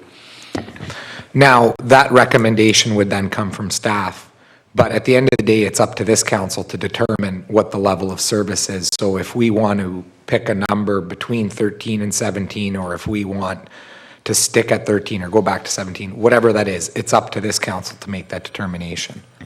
I think the benefit to Councillor Romano is that when this comes back, we will have an independent comprehensive risk assessment. We will hopefully have some kind of answer from the fire marshal on their perspective, and we'll have whatever information comes out of the FUS. So we would be setting kind of whatever decisions we make in the context of having all of that information. Thank you. So my question to staff then is, are we prepared to consider looking at a level of service that somehow, when we go back to the evening in October of 2015, one of the major points, and I know as a councillor back then, I was somewhat even confused by this, 4-man crews versus 3-man crews and what that meant in terms of interior fire rescue versus the surround and drown kind of tactics. It's clear we've gone from 4-man crews to 3-man crews, and that's where the major discontent is that started the difficulties with these labor relations. So I would just really encourage staff and council and my question more specifically is, can we consider looking at a level of service that will see something in the range of 15 staff members or active firefighters? That would be 14 within the 4 platoons. That would be 2 platoons containing 3-man crews, 2 platoons containing 4-man crews, and 1 comms officer for a total of 15. I feel that would give the people who are looking at the comprehensive risk assessment a very good way of looking and saying, we've seen 17, we've seen 13, we've seen somewhere in between. Now we can give you some ideas as to which one of those seems to be the best way to go. So is that something we'd be prepared to look at or consider? Through you, Mr. Mayor, to Councillor Romano, as the Mayor has indicated, we want to do this pause for that purpose of making sure where are we in the process. We think that this was the right path as administration. We've identified that, but we need to know, and we need to know some numbers now to be able to reach out and have that start of an effective dialogue with the association and through our relations. So when we get that material and we get that background, we will be able to use that and come back to council, and we will have conversations around staffing levels. We've always wanted to have those conversations. Thank you, Mr. CEO, and I'll conclude with some comments after the questions, Your Worship. Thank you, Councillor Romano. We have Councillor Bruni next. Romano, since he was on there for over 20 minutes, has asked all my questions. Well, there you go. But you can come up with another one, Councillor Bruni. Yeah, I can. Yeah. In the report, it said regarding consultation input was sought from all key stakeholders. Who would that be? I mean, was DSAB contacted? Were there any discussion with them? Through you, Mr. Mayor, to Councillor Bruni, EMS was one of the key stakeholders that we were involved with. Sault Area Hospital was one of the key areas that we were involved in. We did have some conversation with DSAB, but not the board itself, just at the staff level. So those are the types of stakeholders that we were dealing with. And of course, Garden River and the other groups. Okay. I guess regarding the retirees, would this cause any type of shortage, or will overtime cover the shortage? would we know? Like, there are more firefighters retiring in the next little while. Through you, Mr. Mayor, as the report, to Councillor Bruni, as the report indicates, we're currently at 76, so we've gone from 88 down to 76 as of March 31st of 2017. Those are the retirements that we know to date. We understand there might be a couple more that are coming up, but that's where we are at this present time, is 76. Okay. Fire Marshal's report, do we have an expected delivery date? Through you, Mr. Mayor, to Councillor Bruni, we're equally awaiting. We've not heard anything. We have made some outreaches to the fire marshals with no response. It was originally understood that it would be ready for the first week of March and to be considered by the fire marshal, he or herself. But there's not been a fire marshal hired to date, and there's a new minister within the portfolio. So we're speculating that might be why there's a delay. Okay. Also, the comprehensive risk assessment, what's the time period for this? How long will it take? Through you, Mr. Mayor, if council's will tonight is to allow us to go forward, it's going to take us probably about 2 months to put the terms of reference together and get the RFP ready to go out. At which time it'll take a couple of weeks, because you want to give some time for vendors to be able to make an application through. So I would say, coming back to council, the earliest 4 months, and at the latest 6 months. Okay. I have a comment I'd like to say before Romano says it, or else, I promise you, I'll let you forget it. comment before Councillor Romano comments. So we have Councillor Shoemaker. Attached to your report, there's a list of terms of reference, a draft terms of reference. I guess this is presumably what's going to go out as sort of high-level questions we want answered from the comprehensive risk assessment? Through you, Mr. Mayor, to Councillor Shoemaker, yes, it's just a framework that we've presented, sort of saying, here's the high level. Of course, within that, and then I think it's even described in the report on page 3 under section B, what we mean in terms of that framework, staffing levels, EMS calls versus fire calls, that sort of stuff. Councillor Shoemaker, I know where you're going with this, because when I saw the terms of reference, I turned to him and said, if this thing doesn't come back with recommendations on staffing levels, I'm going to be perplexed. So, that is the intention on the fire side, right? So, if that's where you're headed with this, it's a specific intention to get independent recommendations on staffing levels. That's really what I want to see. So, when the CEO put that together, it was so give you some sense of the parameters. It wasn't meant as a specific document to say this is how it's going to read when we put it out. Because I also think that the CEO has offered the association the opportunity to have input on the terms of reference, and that hasn't happened yet. So, that is what you're seeing hasn't really been through any discussions with the association. So that's going to take place independent with administration, the association, and they'll have some input on that. I'd be really surprised if the association wasn't eager about seeing staffing levels discussed in the report. It would be fruitless to go out and do this without getting specific recommendations on staffing levels. Yeah. I mean, that's if we're not doing that, why are we doing the comprehensive risk assessment at all? So yeah. I think very specifically we need to spell out that we want a recommendation on staffing levels, and I'll leave that to administration to carry the ball from there. November of 2016, there was a motion brought to speed up the comprehensive risk assessment and determine if it could be done sooner than the scheduled one, which up until this resolution or this report was early 2018, late 2017, early 2018. 3 months ago, in November, 4 months ago, we were told by the fire chief that we needed 8 months of data on the realignment before we could conduct a risk assessment. Now we're conducting the we're saying we should go ahead with the risk assessment, but we've only got 4 months of data. So how are we squaring that circle? Through you, Mr. Mayor, to Councillor Shoemaker. Again, we're recognizing that we will not have the full data that we would have had if we had gone to the end of the process.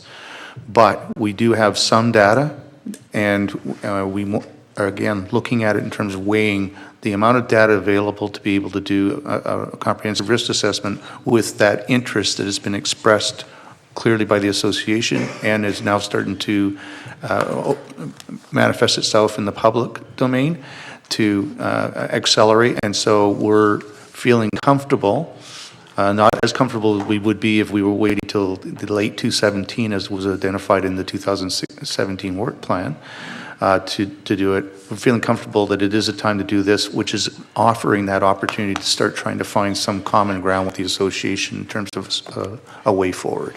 I can add to that a little bit, Councillor Shoemaker. Look, to be very frank, it was very clear to me, your direction to me is, and when I come to a head for the better head, and you, so, I shouldn't say, look, I have some desire on the administration side to wait. What do we lose by not the association and trying to move and get their support underway? Discussions, And not necessarily. Shoemaker, that is correct.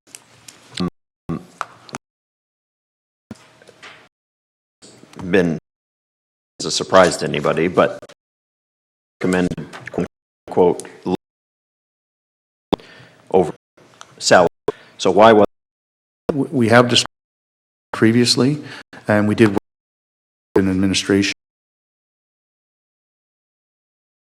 HR director to the process.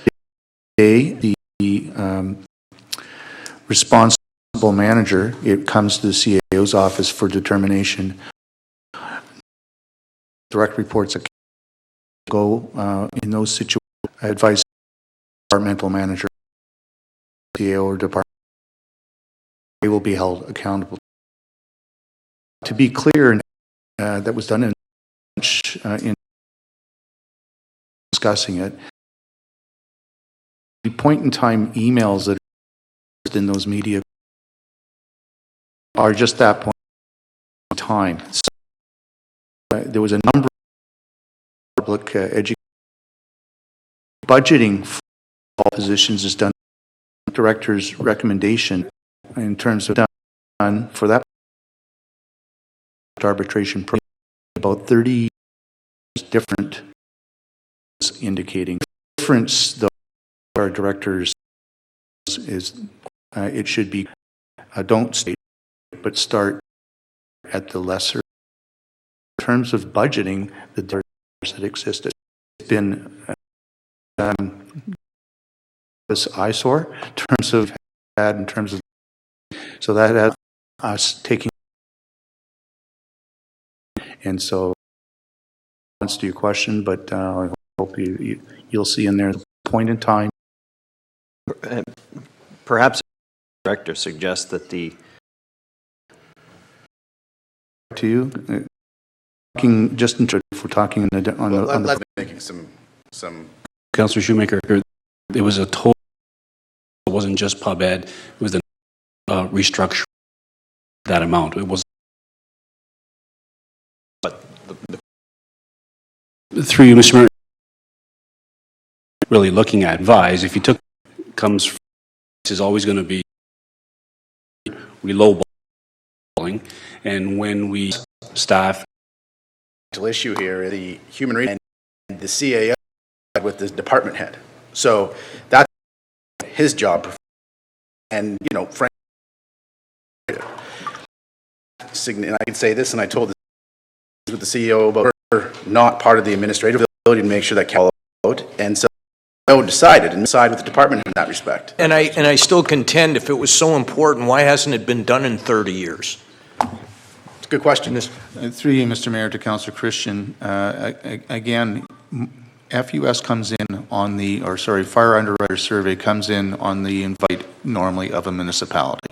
And they had reached out, my understanding, in discussions with the Fire Underwriter Survey officials and with others within the administration and others external to the administration, i.e. the brokers and the insurance folk, that it had been rebuffed. It had not been any outreach since 1989 for whatever reasons had been not taken up on or resisted.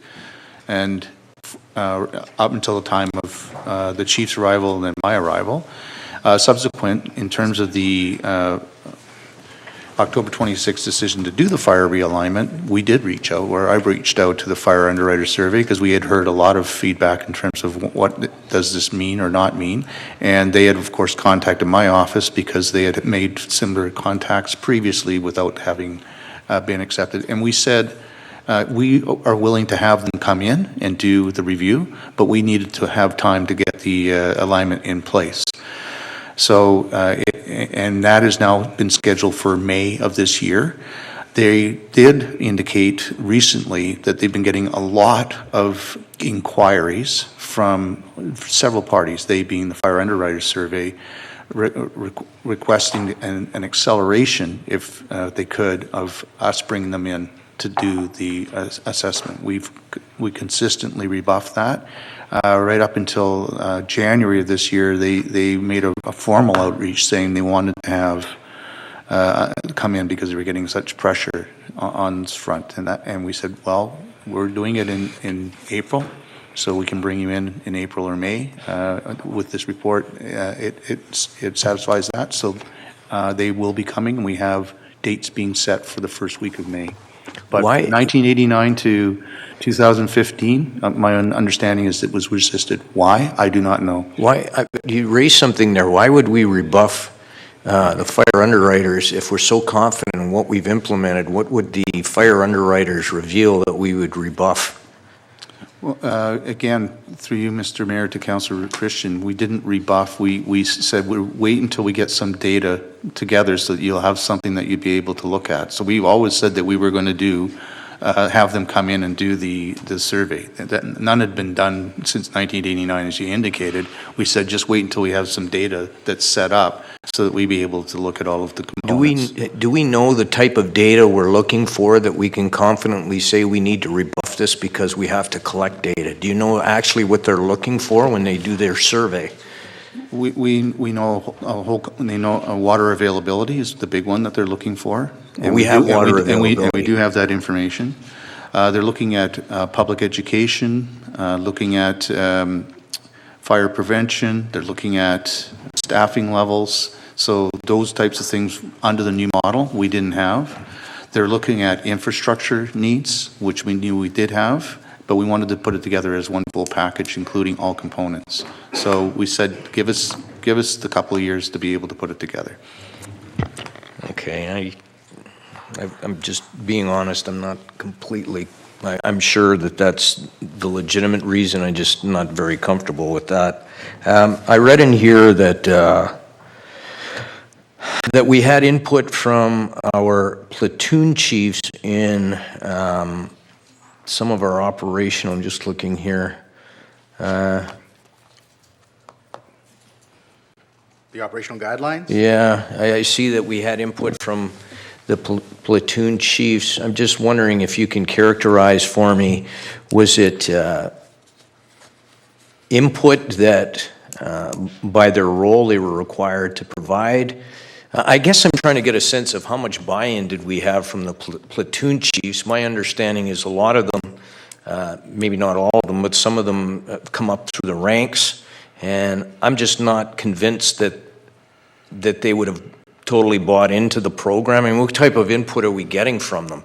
Or is it a reluctant input, or are they simply saying this is what we're dealing with, this is what we're going to have to do? I just trying to get a feel from you when you say you had input from the platoon chiefs. How could you characterize it? Through you, Mr. Mayor, to Councillor Christian, I'll pass that on to Director Nero to explain the process and what was taking place in terms of the input and how his department and the chief worked with the deputy chiefs and the platoon chiefs to put the package together. Thank you. Through you, Mr. Mayor, to Councillor Christian.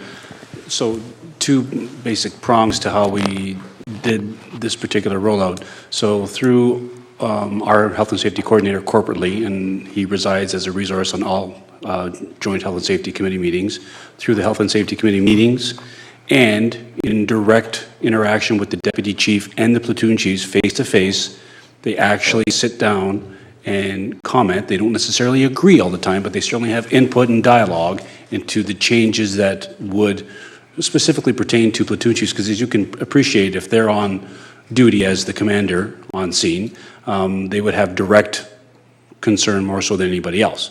So it's two facets, through our Joint Health and Safety Committee meetings in that process, and through Deputy Chief Johnson directly with the platoon chiefs in a face-to-face interaction.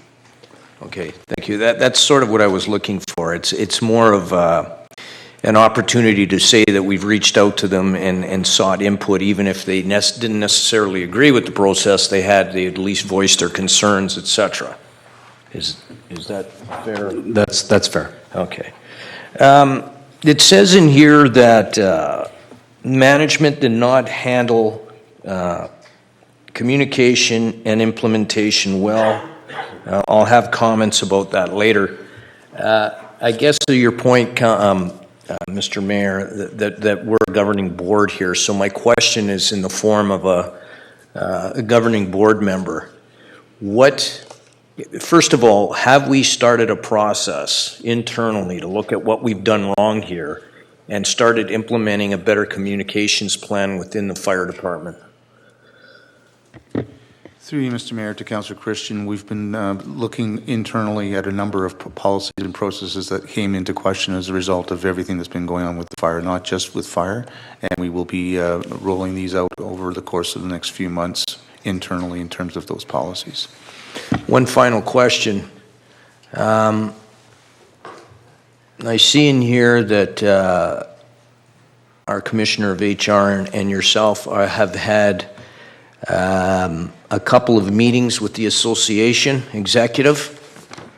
Has the fire chief been involved in those meetings, and will he be involved in future meetings?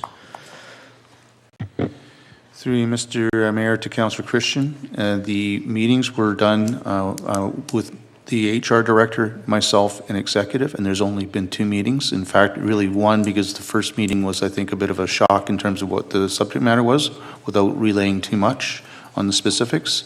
There will continue to be meetings, and the chief is the chief for the Fire Services Division, and we'll have some input to it, but we were trying to find some common ground to go forward.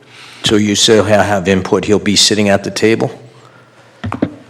Through you, Mr. Mayor, to Councillor Christian, at points he will be at the table. We have only had preliminary meetings with him. So thank you. Okay, so I have Councillor Butland, then I have Councillor Hollingsworth. Yes, I think everyone else has interspersed their questions and comments, so it's going to be difficult. First of all, I called the fire marshal's office today and said we've been waiting for this report. Supposedly would arrive at the end of March, and they said hopefully it'll be here 2 weeks hence, so it's not that difficult. Mr. Mayor, Councillor Shoemaker and I are at times at odds, but on this one we're on the same page. Will our letter that addressed to you be on the next agenda?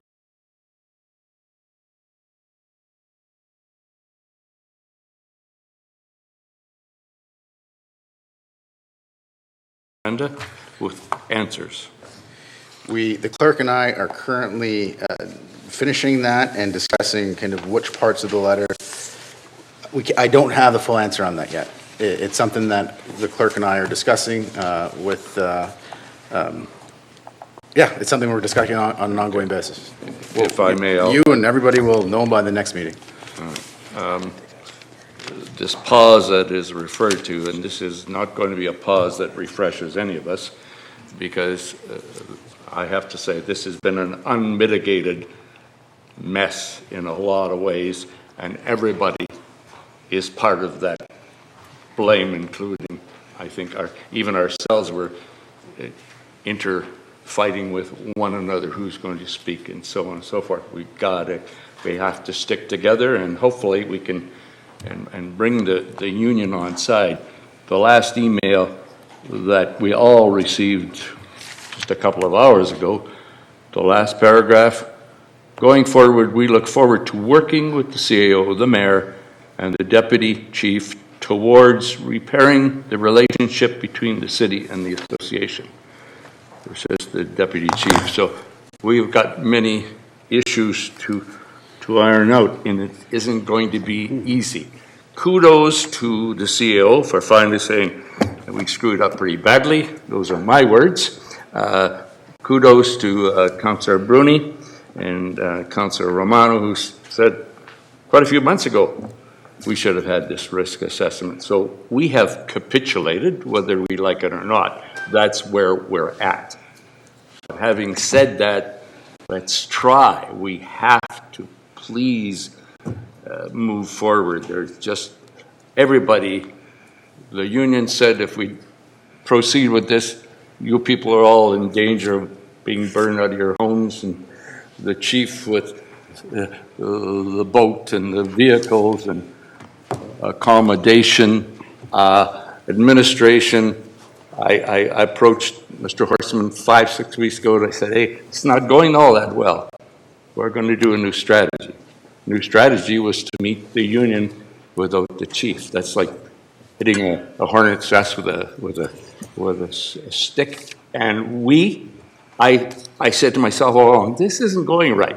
But I kept silent. I just kept going with the flow. Should have known better. So for heaven's sakes, let's try. Not try. Let's just come together on this thing, because it's not going to be good for any of us. And the pause, 2 weeks hence, we'll have the fire marshal's report. We'll have the risk assessment. All of these are going to keep coming forward and forward and forward, and it's going to fester and get worse and worse. So please, I ask you, I beseech you, and I ask the unions, please, everybody, let's get together. And everybody has to take a little water with their wine, forgive the cliche. We've got to do this for the community more than anybody. Thanks, Mr. Mayor. Okay, so we're on to comments. No comments. Yeah, so we started with Councillor Butland. Councillor Bruni, I'll be good on my word. You can go before Councillor Romano.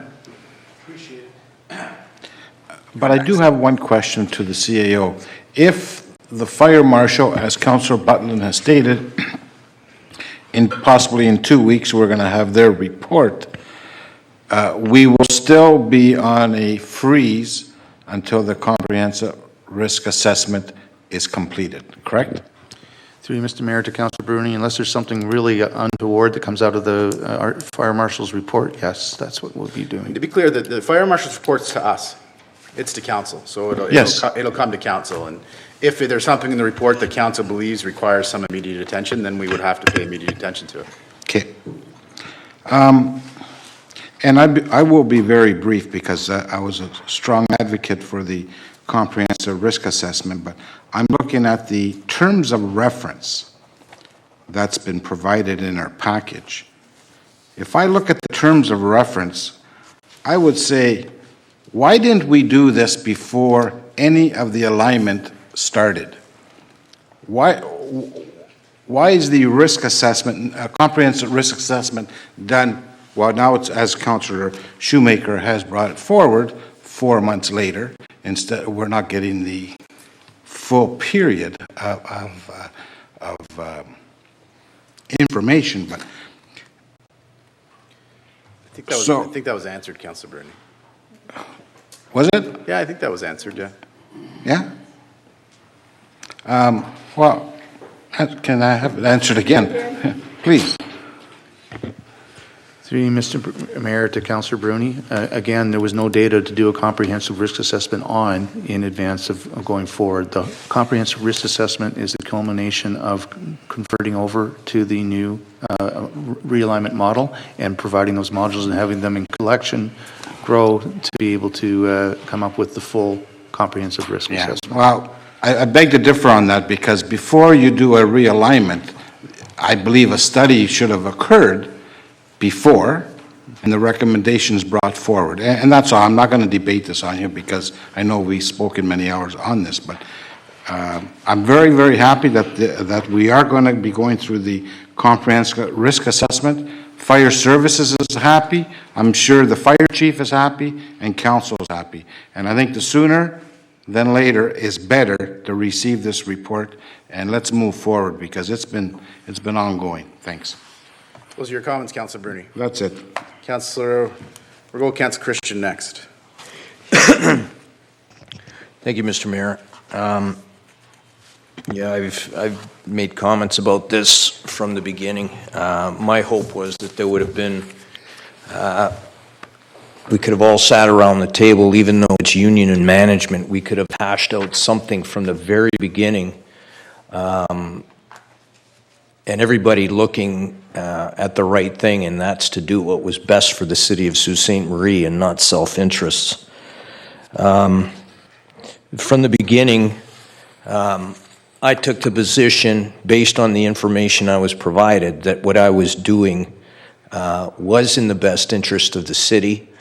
Not an easy task, but that's what we signed up to do. However, we do have limited resources, and I do believe that, you know, EMS and fire in our city are not mutually exclusive. Perhaps if there are budgets in other communities where you could put money at stuff, I get it. You heard tonight the improvement in our EMS services. I think that's something we're losing sight of. I'm not saying that I wanted to throw the fire department or any of our union members under the bus by doing so. I said it then and I say it now that I voted the way I did simply because it was the best situation that we could come to, even though it would make some people unhappy. Nobody that night had the intent of deliberately trying to harm anybody. We listened intently. It was a long meeting. But looking back on it, at the time, we were getting information from the chief, and at the time, the position of the union was absolutely no moves.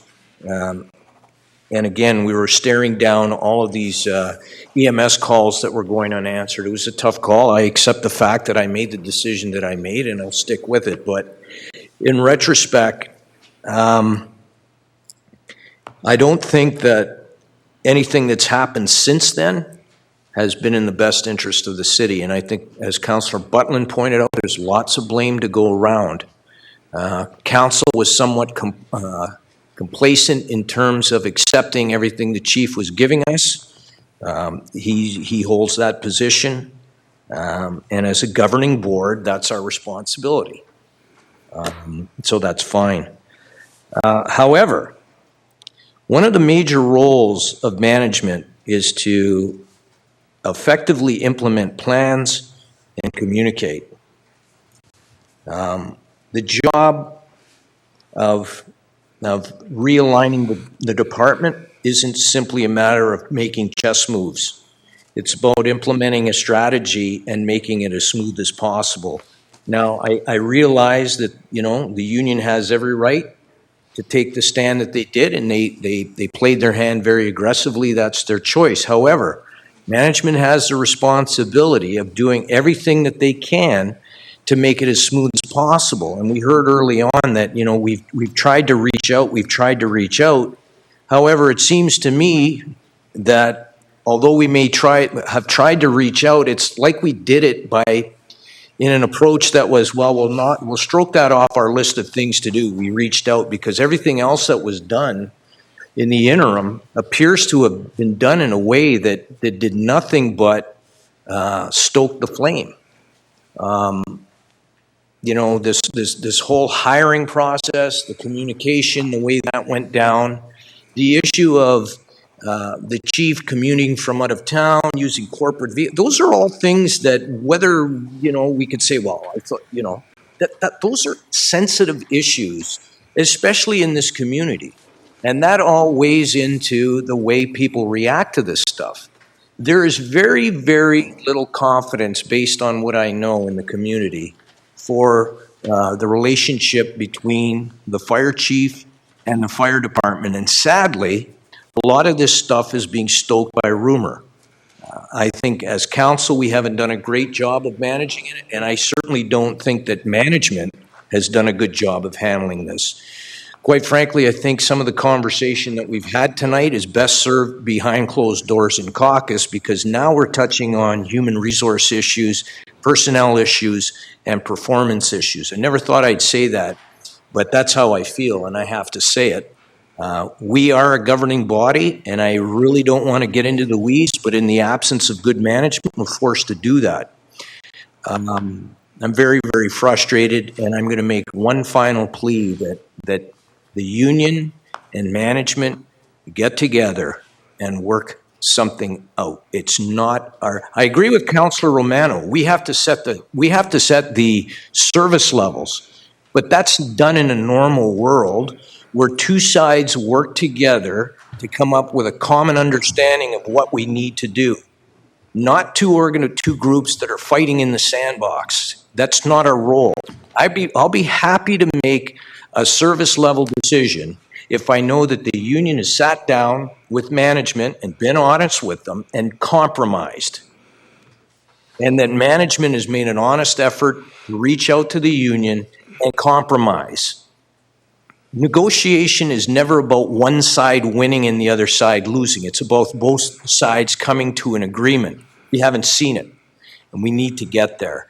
If this risk assessment is going to do it, then fine. I have no problem with that. Enough is enough. We've got enough problems in this city.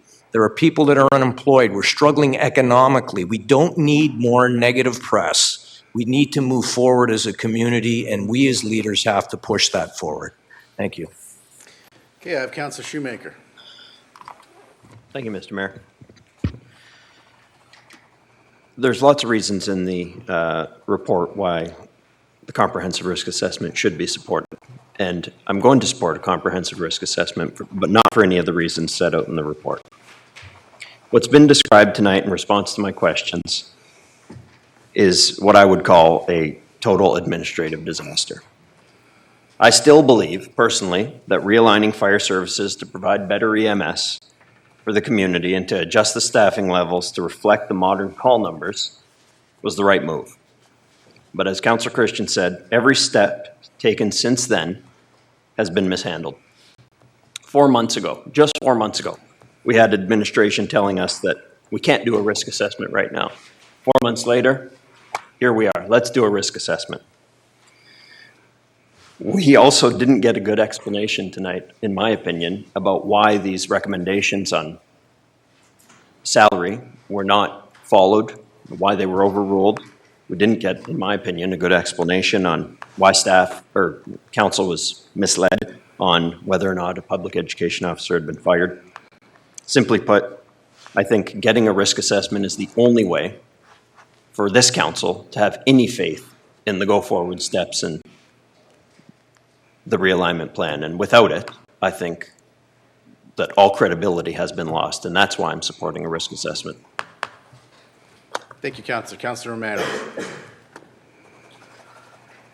Thank you, Mr. Mayor. Well, first and foremost, the term I've heard used, I think more so in the media, was that this was an olive branch by staff and council to the association to try to improve labor relations. That was what sparked this process. I hope that it is an olive branch and not merely a leaf off the branch or something to that effect. I hope it's something more meaningful than that. There's little pieces of the story that we've gotten throughout this process since October of 2015. And some of what is in this report tonight and some of what we've discussed today will matter significantly towards actually resolving this matter in a meaningful way. If we say we're not moving assets, then we better not be moving any assets. If we say that the association and management is going to work together to go through the RFP and to hire the agency that is going to conduct the comprehensive risk assessment, then they better have a part in that decision. They better have an equal part in that decision, or we will be back at this table again. We will be back having the same conversation again.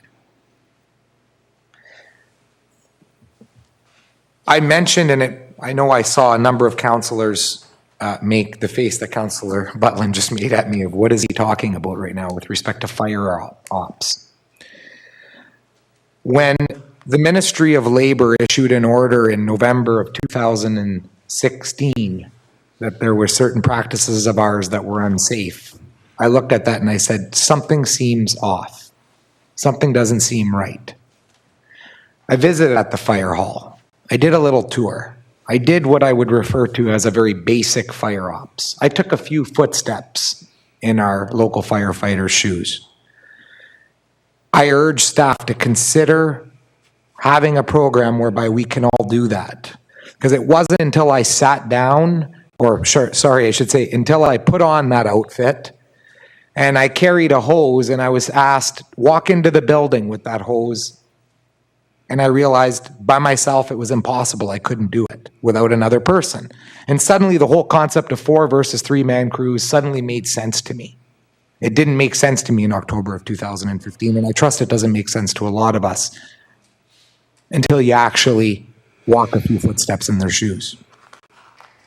So I strongly encourage you all in your role as counselors, maybe even staff, to take a shot, go there. I'm sure they would be happy to let you try that out.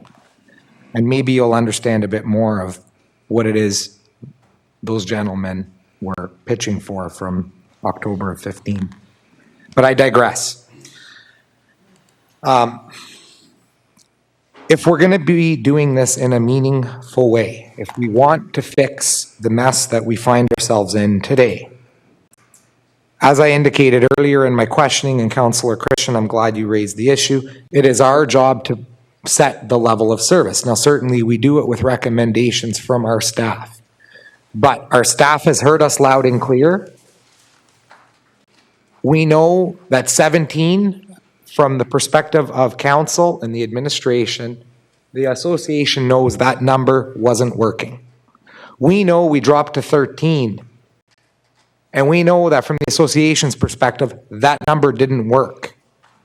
If we are going to have any meaningful attempt at resolving these issues, we need to have a meaningful discussion and look realistically at what that level of service has to look like. It's not that complicated, folks. There's an option in between. There's something that we should at least revisit. I'm not saying it's the answer. I'm not saying that all sides are going to be happy with it, but if we don't negotiate, we're never going to get anywhere. If we're going to say we're hitting the pause button, we haven't changed our complement and we're not moving up from 13, how are we negotiating with clean hands? How are we really doing that? So we really need to examine that issue. I appreciate your comments earlier, Councillor Butland, and some accolades offered to Councillor Bruni and I. We did bring a resolution in November. It was in light of the Ministry of Labor's order that we asked for a comprehensive risk assessment. We were advised that it was a bad idea, and this council determined that we didn't go for it. All of those things are right. In January, when the fire marshal came here, I even suggested specifically, let's hit the pause button. We moved forward. You know what? Now's not the time for congratulations. Now is not the time for us to attack our staff or anyone else, to start sharpening pitchforks, because that's not going to help us. It's not going to resolve this dispute. We could try to look like we don't wear this, but we are the leaders of this team. We are in charge of this team. No staff member is any more at fault than all of us. We are all part of this process, and we all need to ensure that moving forward, we fix it together. This is the opportunity for an olive branch. This is the opportunity for us to all sit down and resolve this matter and finally put it to rest. I hope we do so, and I hope we don't play with this opportunity and squander it away. Okay, so we have Councillor Fata. I'm going to try and be brief, Mr. Mayor. This whole issue, one of the points that I have to make, and I'll make it right now, is that I'm not sure, when it comes to the union, I'm not sure whether we're dealing with the local union or whether we're dealing with a union from Toronto. That's always been a question in the back of my mind. I don't know who we're dealing with, because the amount of lack of communication between our union and the chief has been loud and clear. We moved forward as we did up until this point because we had faith in a man that came here with 35 years of experience. We had faith in the fact that he would not put people's lives in jeopardy. We all eight. I think one of the votes was 8-4 in favor of continuing on the current path. So we had 2/3 agreeing that what the chief had proposed to us was the right thing, and it was doing. And I think it's been exemplified in these past several months that the process seems to be working. But this has been a battle of the media, and I think that right now, I think as I'm pondering over this, suddenly we're going to do a risk assessment. I think we're doing it at the wrong time, and I think we're doing it for the wrong reasons. We are trying to appease something that should not be for us to delve into. That's management and union. It's not working. Who do you blame? It's at this point in time, right now, we are, for all intents and purposes, we're telling the chief that we've lost our confidence in him, and we're telling the union, you won, you're going to get your risk assessment. They seem to be questioning the pause because it's not going the way they want. They want it to go backwards, back to the way it was, in my humble opinion. We're trying to say that we're going to push the pause button and leave everything as is right now, today. I don't think that that's what they want, though. It's been a very frustrating process, Mr. Mayor, for all of us here, and especially when the continual battling in the media has been very unprofessional, very, very unprofessional. And we're sitting here tonight, and I'm looking at the chief, and I'm saying to myself, you know, we trusted his judgment, we trusted his expertise, we trusted his experience up until tonight. Now we're going to say, well, we're going to rush into this risk assessment. I don't know what will come of it. I'm not sure what will come of it, but we're rushing into it. And I would suggest to you that it's not going to get the results that we would expect. We're doing it for the wrong reasons. We're just not going to get the results that I think we deserve, that the taxpayers and the homeowners of the city deserve. We're rushing to this because now, at this point in time, management and union can't seem to get along. I don't know who's to blame more, but the fact remains, it's not happening. So now the CAO is forced to bring this forward, in my opinion. We're rushing into this thing here, and the end result is going to be, I don't think we're going to be further ahead. We're not going to be in a position where we're going to be clearly, much more clear as to whether we should go backwards or whether we should go forwards, as we have up until this point. The pause button for me means everything remains the way it is right now, and I think it's up to this council to decide when this report comes back whether we continue on that path. And I would suggest to you that we have to remind ourselves that we put our faith in one individual, and I still have that faith. Okay, I believe, and he's not getting the respect that I think he deserves, and I think the media has played a big part in that. And for that, I think the union should be ashamed, because it was constantly in the media, constantly people responding to, oh look, they went to a fire. Oh, you know, isn't that fantastic? It's been constant.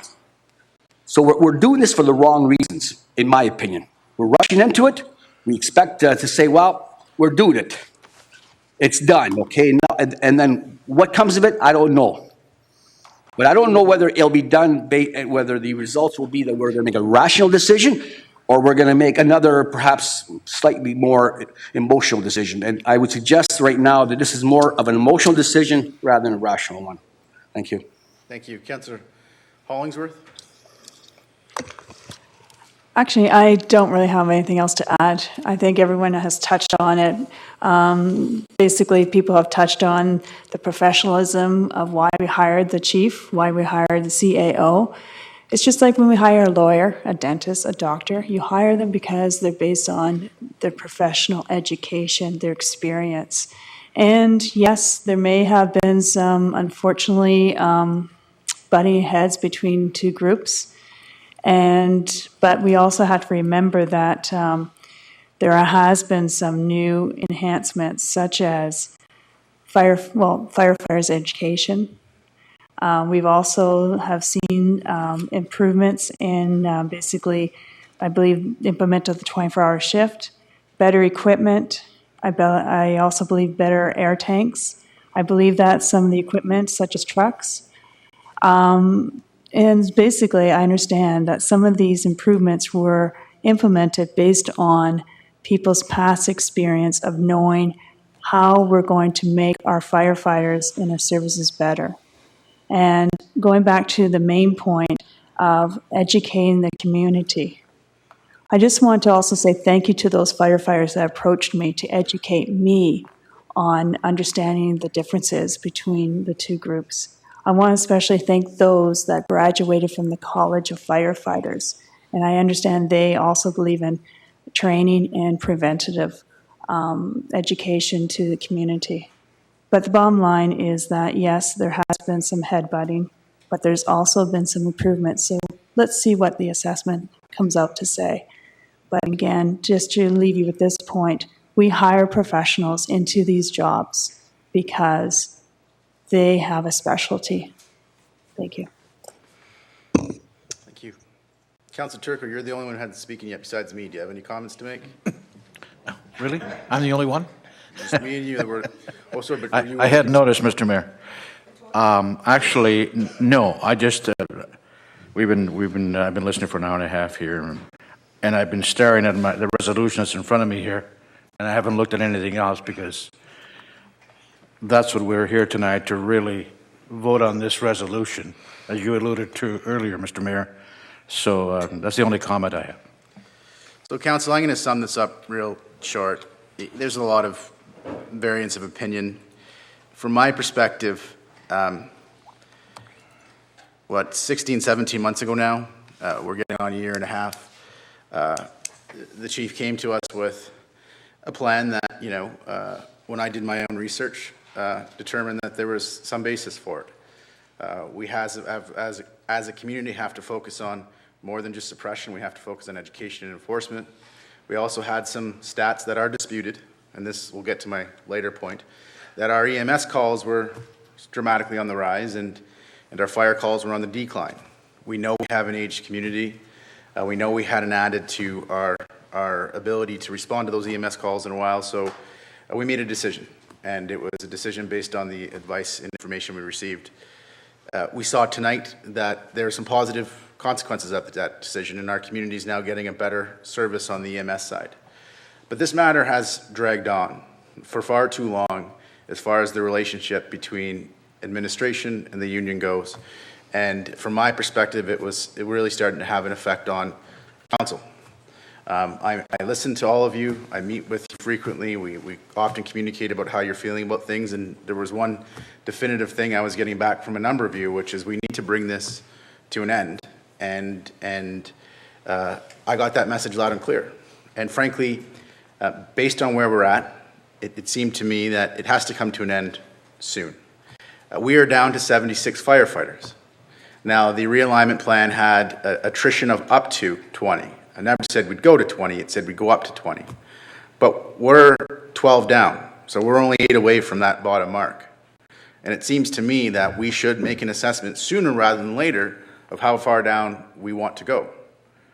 And one of the things that I know all of you want to see, and all of you were looking for from the beginning, is sometimes hard to find because there aren't, I know we have national standards, but there aren't formulas that we apply and use that are required of municipalities. You want to see some independent information. You don't want to see the inconsistencies that we're currently getting from our association and our staff. And to me, the process that's about to unfold was going to give us a lot of independent information. We have procurement policies here. So the administration has already said that they're going to allow the association some input on the terms of reference. And then that's going to go out through our procurement policies. And our procurement policies have a certain process by which we use to hire somebody. By virtue of those policies and by virtue of it being a third party that isn't related to the city or to the association, we're going to get independent information. We're going to get independent evidence. And we'll make our decisions on where we go from here based on that. But from my perspective, and Councillor Christian has made this point, there's a lot of challenge in the community right now. And the safety of the community is really important, and we have to make sure that we're doing it properly. But we can't be investing so much of our time and our resources into a dispute. We have to be divesting our time and our resources into a solution. So I know the administration has the message. From my perspective, this can't move forward and can't continue, to Councillor Christian's point, without the involvement of the fire chief. The fire chief has to be at the table and involved. And we have to be able to trust and have the confidence that we're getting good information back at our council meetings.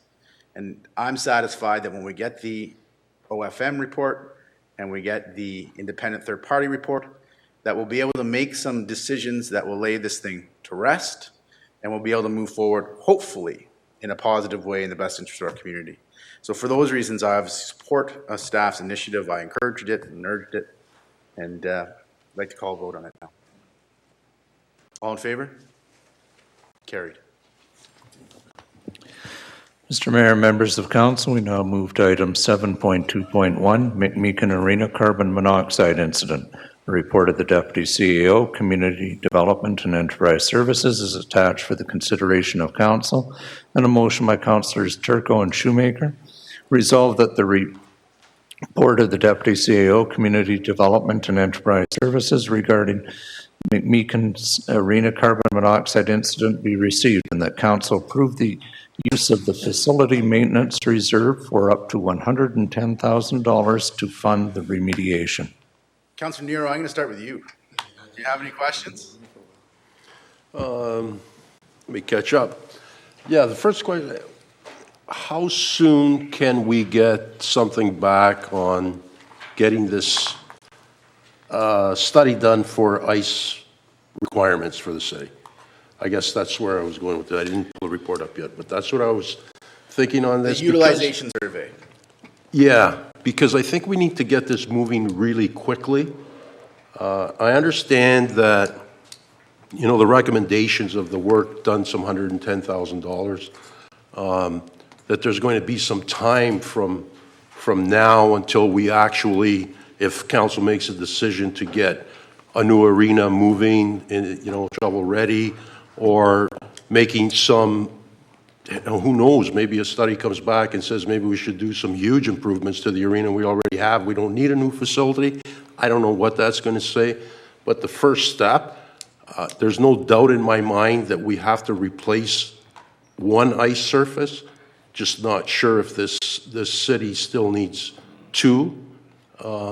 So the sooner we can get that moving, the sooner we can make a decision on what we really need. But in the intervening time, you take no issue with making the spends we need to make this arena safe? I definitely agree. We have to spend that money to make the arena safe just because of the time that's required between now and having a new facility, if that's what we're going to do. Because I still think the city needs that ice time. So to the Deputy CEO, what do you foresee as far as the utilization survey goes? When do you see that happening? Through you, Mr. Mayor, to Councillor Nero, staff has already done some research looking at other communities that have done similar surveys. We've identified a source of funding, a reserve that we could utilize to do the study. So really, it's just a matter now of coming back to council with that report and request to proceed, and then doing the RFP. And then the length of time for the study. So I would think within 2 to 3 months, we would be able to have a conclusion or an answer, a recommendation from a third-party consultant on what's required. So you mean that the consultant's report would be back in 2 or 3 months? Correct. Okay. I think, Mr. Mayor, that's the way we should go, the sooner than later route. Okay. So we have Councillor Myers and Councillor Bruni. When we do the survey, through you, Mr. Mayor, to Mr. Bear, will we be looking at projecting forward, and what is that time period? Is it 10, 15, 20 years? Because I guess where I'm coming from is I think there's a demand that's here today that may well be weaning at a considerable rate over the next 15 to 20 years when we look at the demographics. So when we look at a utilization survey, would it include looking forward to the next 10, 15, 20 years? Through you, Acting Mayor, to Councillor Myers, yes, it would look forward at the demands. We've also talked to the folks at Tourism Sault Ste. Marie, and we look forward to bringing their input into the decision as well, related to events they can attract to the community and what they see as being required. So we would take a comprehensive look at the needs of the community to make a recommendation. Any other questions on this one? Councillor Bruni. Mr. Ver, regarding the ice, is there a requirement for this ice to stay in right now? I mean, we're in April. How much longer do you need the ice at the McMeekin? Through you, Acting Mayor, to Councillor Bruni, our hope is to continue to have the ice in McMeekin to accommodate the 3-on-3 tournament that's taking place April 27th to 30th. I spoke with Adele Nanny today, who organizes the 3-on-3 tournament. And in 2016, they had 191 teams registered, 68 teams from out of town. This year, they anticipate 180 plus teams again. Already they have 61 out-of-town teams, 141 teams registered, and they do use all the arenas in the community in order to put on that tournament. So again, if we're able to open the arena, get the check off that it's safe and prepared to go, our hope is that we would be able to accommodate them at the end of this month. So we're looking at about 180 teams for that weekend, eh? Wow. Yeah. Okay. Thank you. Anyone else? Question? Comment? All in favor of the resolution spending up to $110,000? Can I see your hands, please? Thank you. It's passed. Mr. Mayor and members of council, we can now proceed to the bylaws section of the agenda. We have two bylaws that we need to deal with separately because of pecuniary interests. The first one is bylaw 2017-53, noise exemption, Oswin Hutchison wedding. If council will remember from earlier in the evening, we're amending this bylaw to show that it goes from 5 p.m. to 12 midnight, not the 1 a.m. shown on the original draft.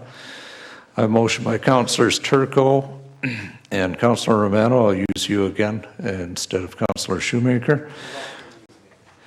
Resolve that bylaw 2017-53 being a bylaw to amend noise control bylaw 8200 to exempt from the bylaw the wedding of Allison Oswin and Ian Hutchison at 68 Shannon Road from 5 p.m. to 12 midnight on Sunday, July 30th, 2017, be passed in open council this 10th day of April, 2017.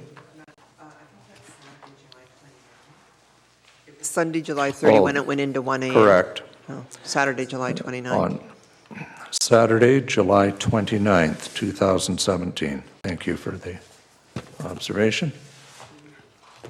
All in favor? Passed. Also, bylaw 2017-56, Sault Ste. Marie Airport entrance sign. A motion by Councillors Turco and Romano. Resolved that bylaw 2017-56 being a bylaw to authorize the execution of the agreement between the city and the Sault Ste. Marie Airport Development Corporation to continue the arrangement with the city entrance sign on the airport property be passed in open council this 10th day of April 2017. Question, comment? All in favor? Passed. Motion by Councillors Nero and Romano. Resolved that all bylaws under item 11 of the agenda, under date 2017-0410, be approved, save and accept bylaws 2017-53 and 56. Any issues, questions, comments? No. All in favor? Motion by Councillors Turco and Romano. Resolved that this council proceed into closed session to discuss an issue under the Companies Creditors Arrangements Act, and further be it resolved that should said closed session be adjourned, that council may reconvene in closed session to continue to discuss the same matter without the need for a further authorizing resolution. All in favor? And a motion by Councillors Turco and Romano. Resolved that this council shall now adjourn. In favor of adjourn? Vote with your feet.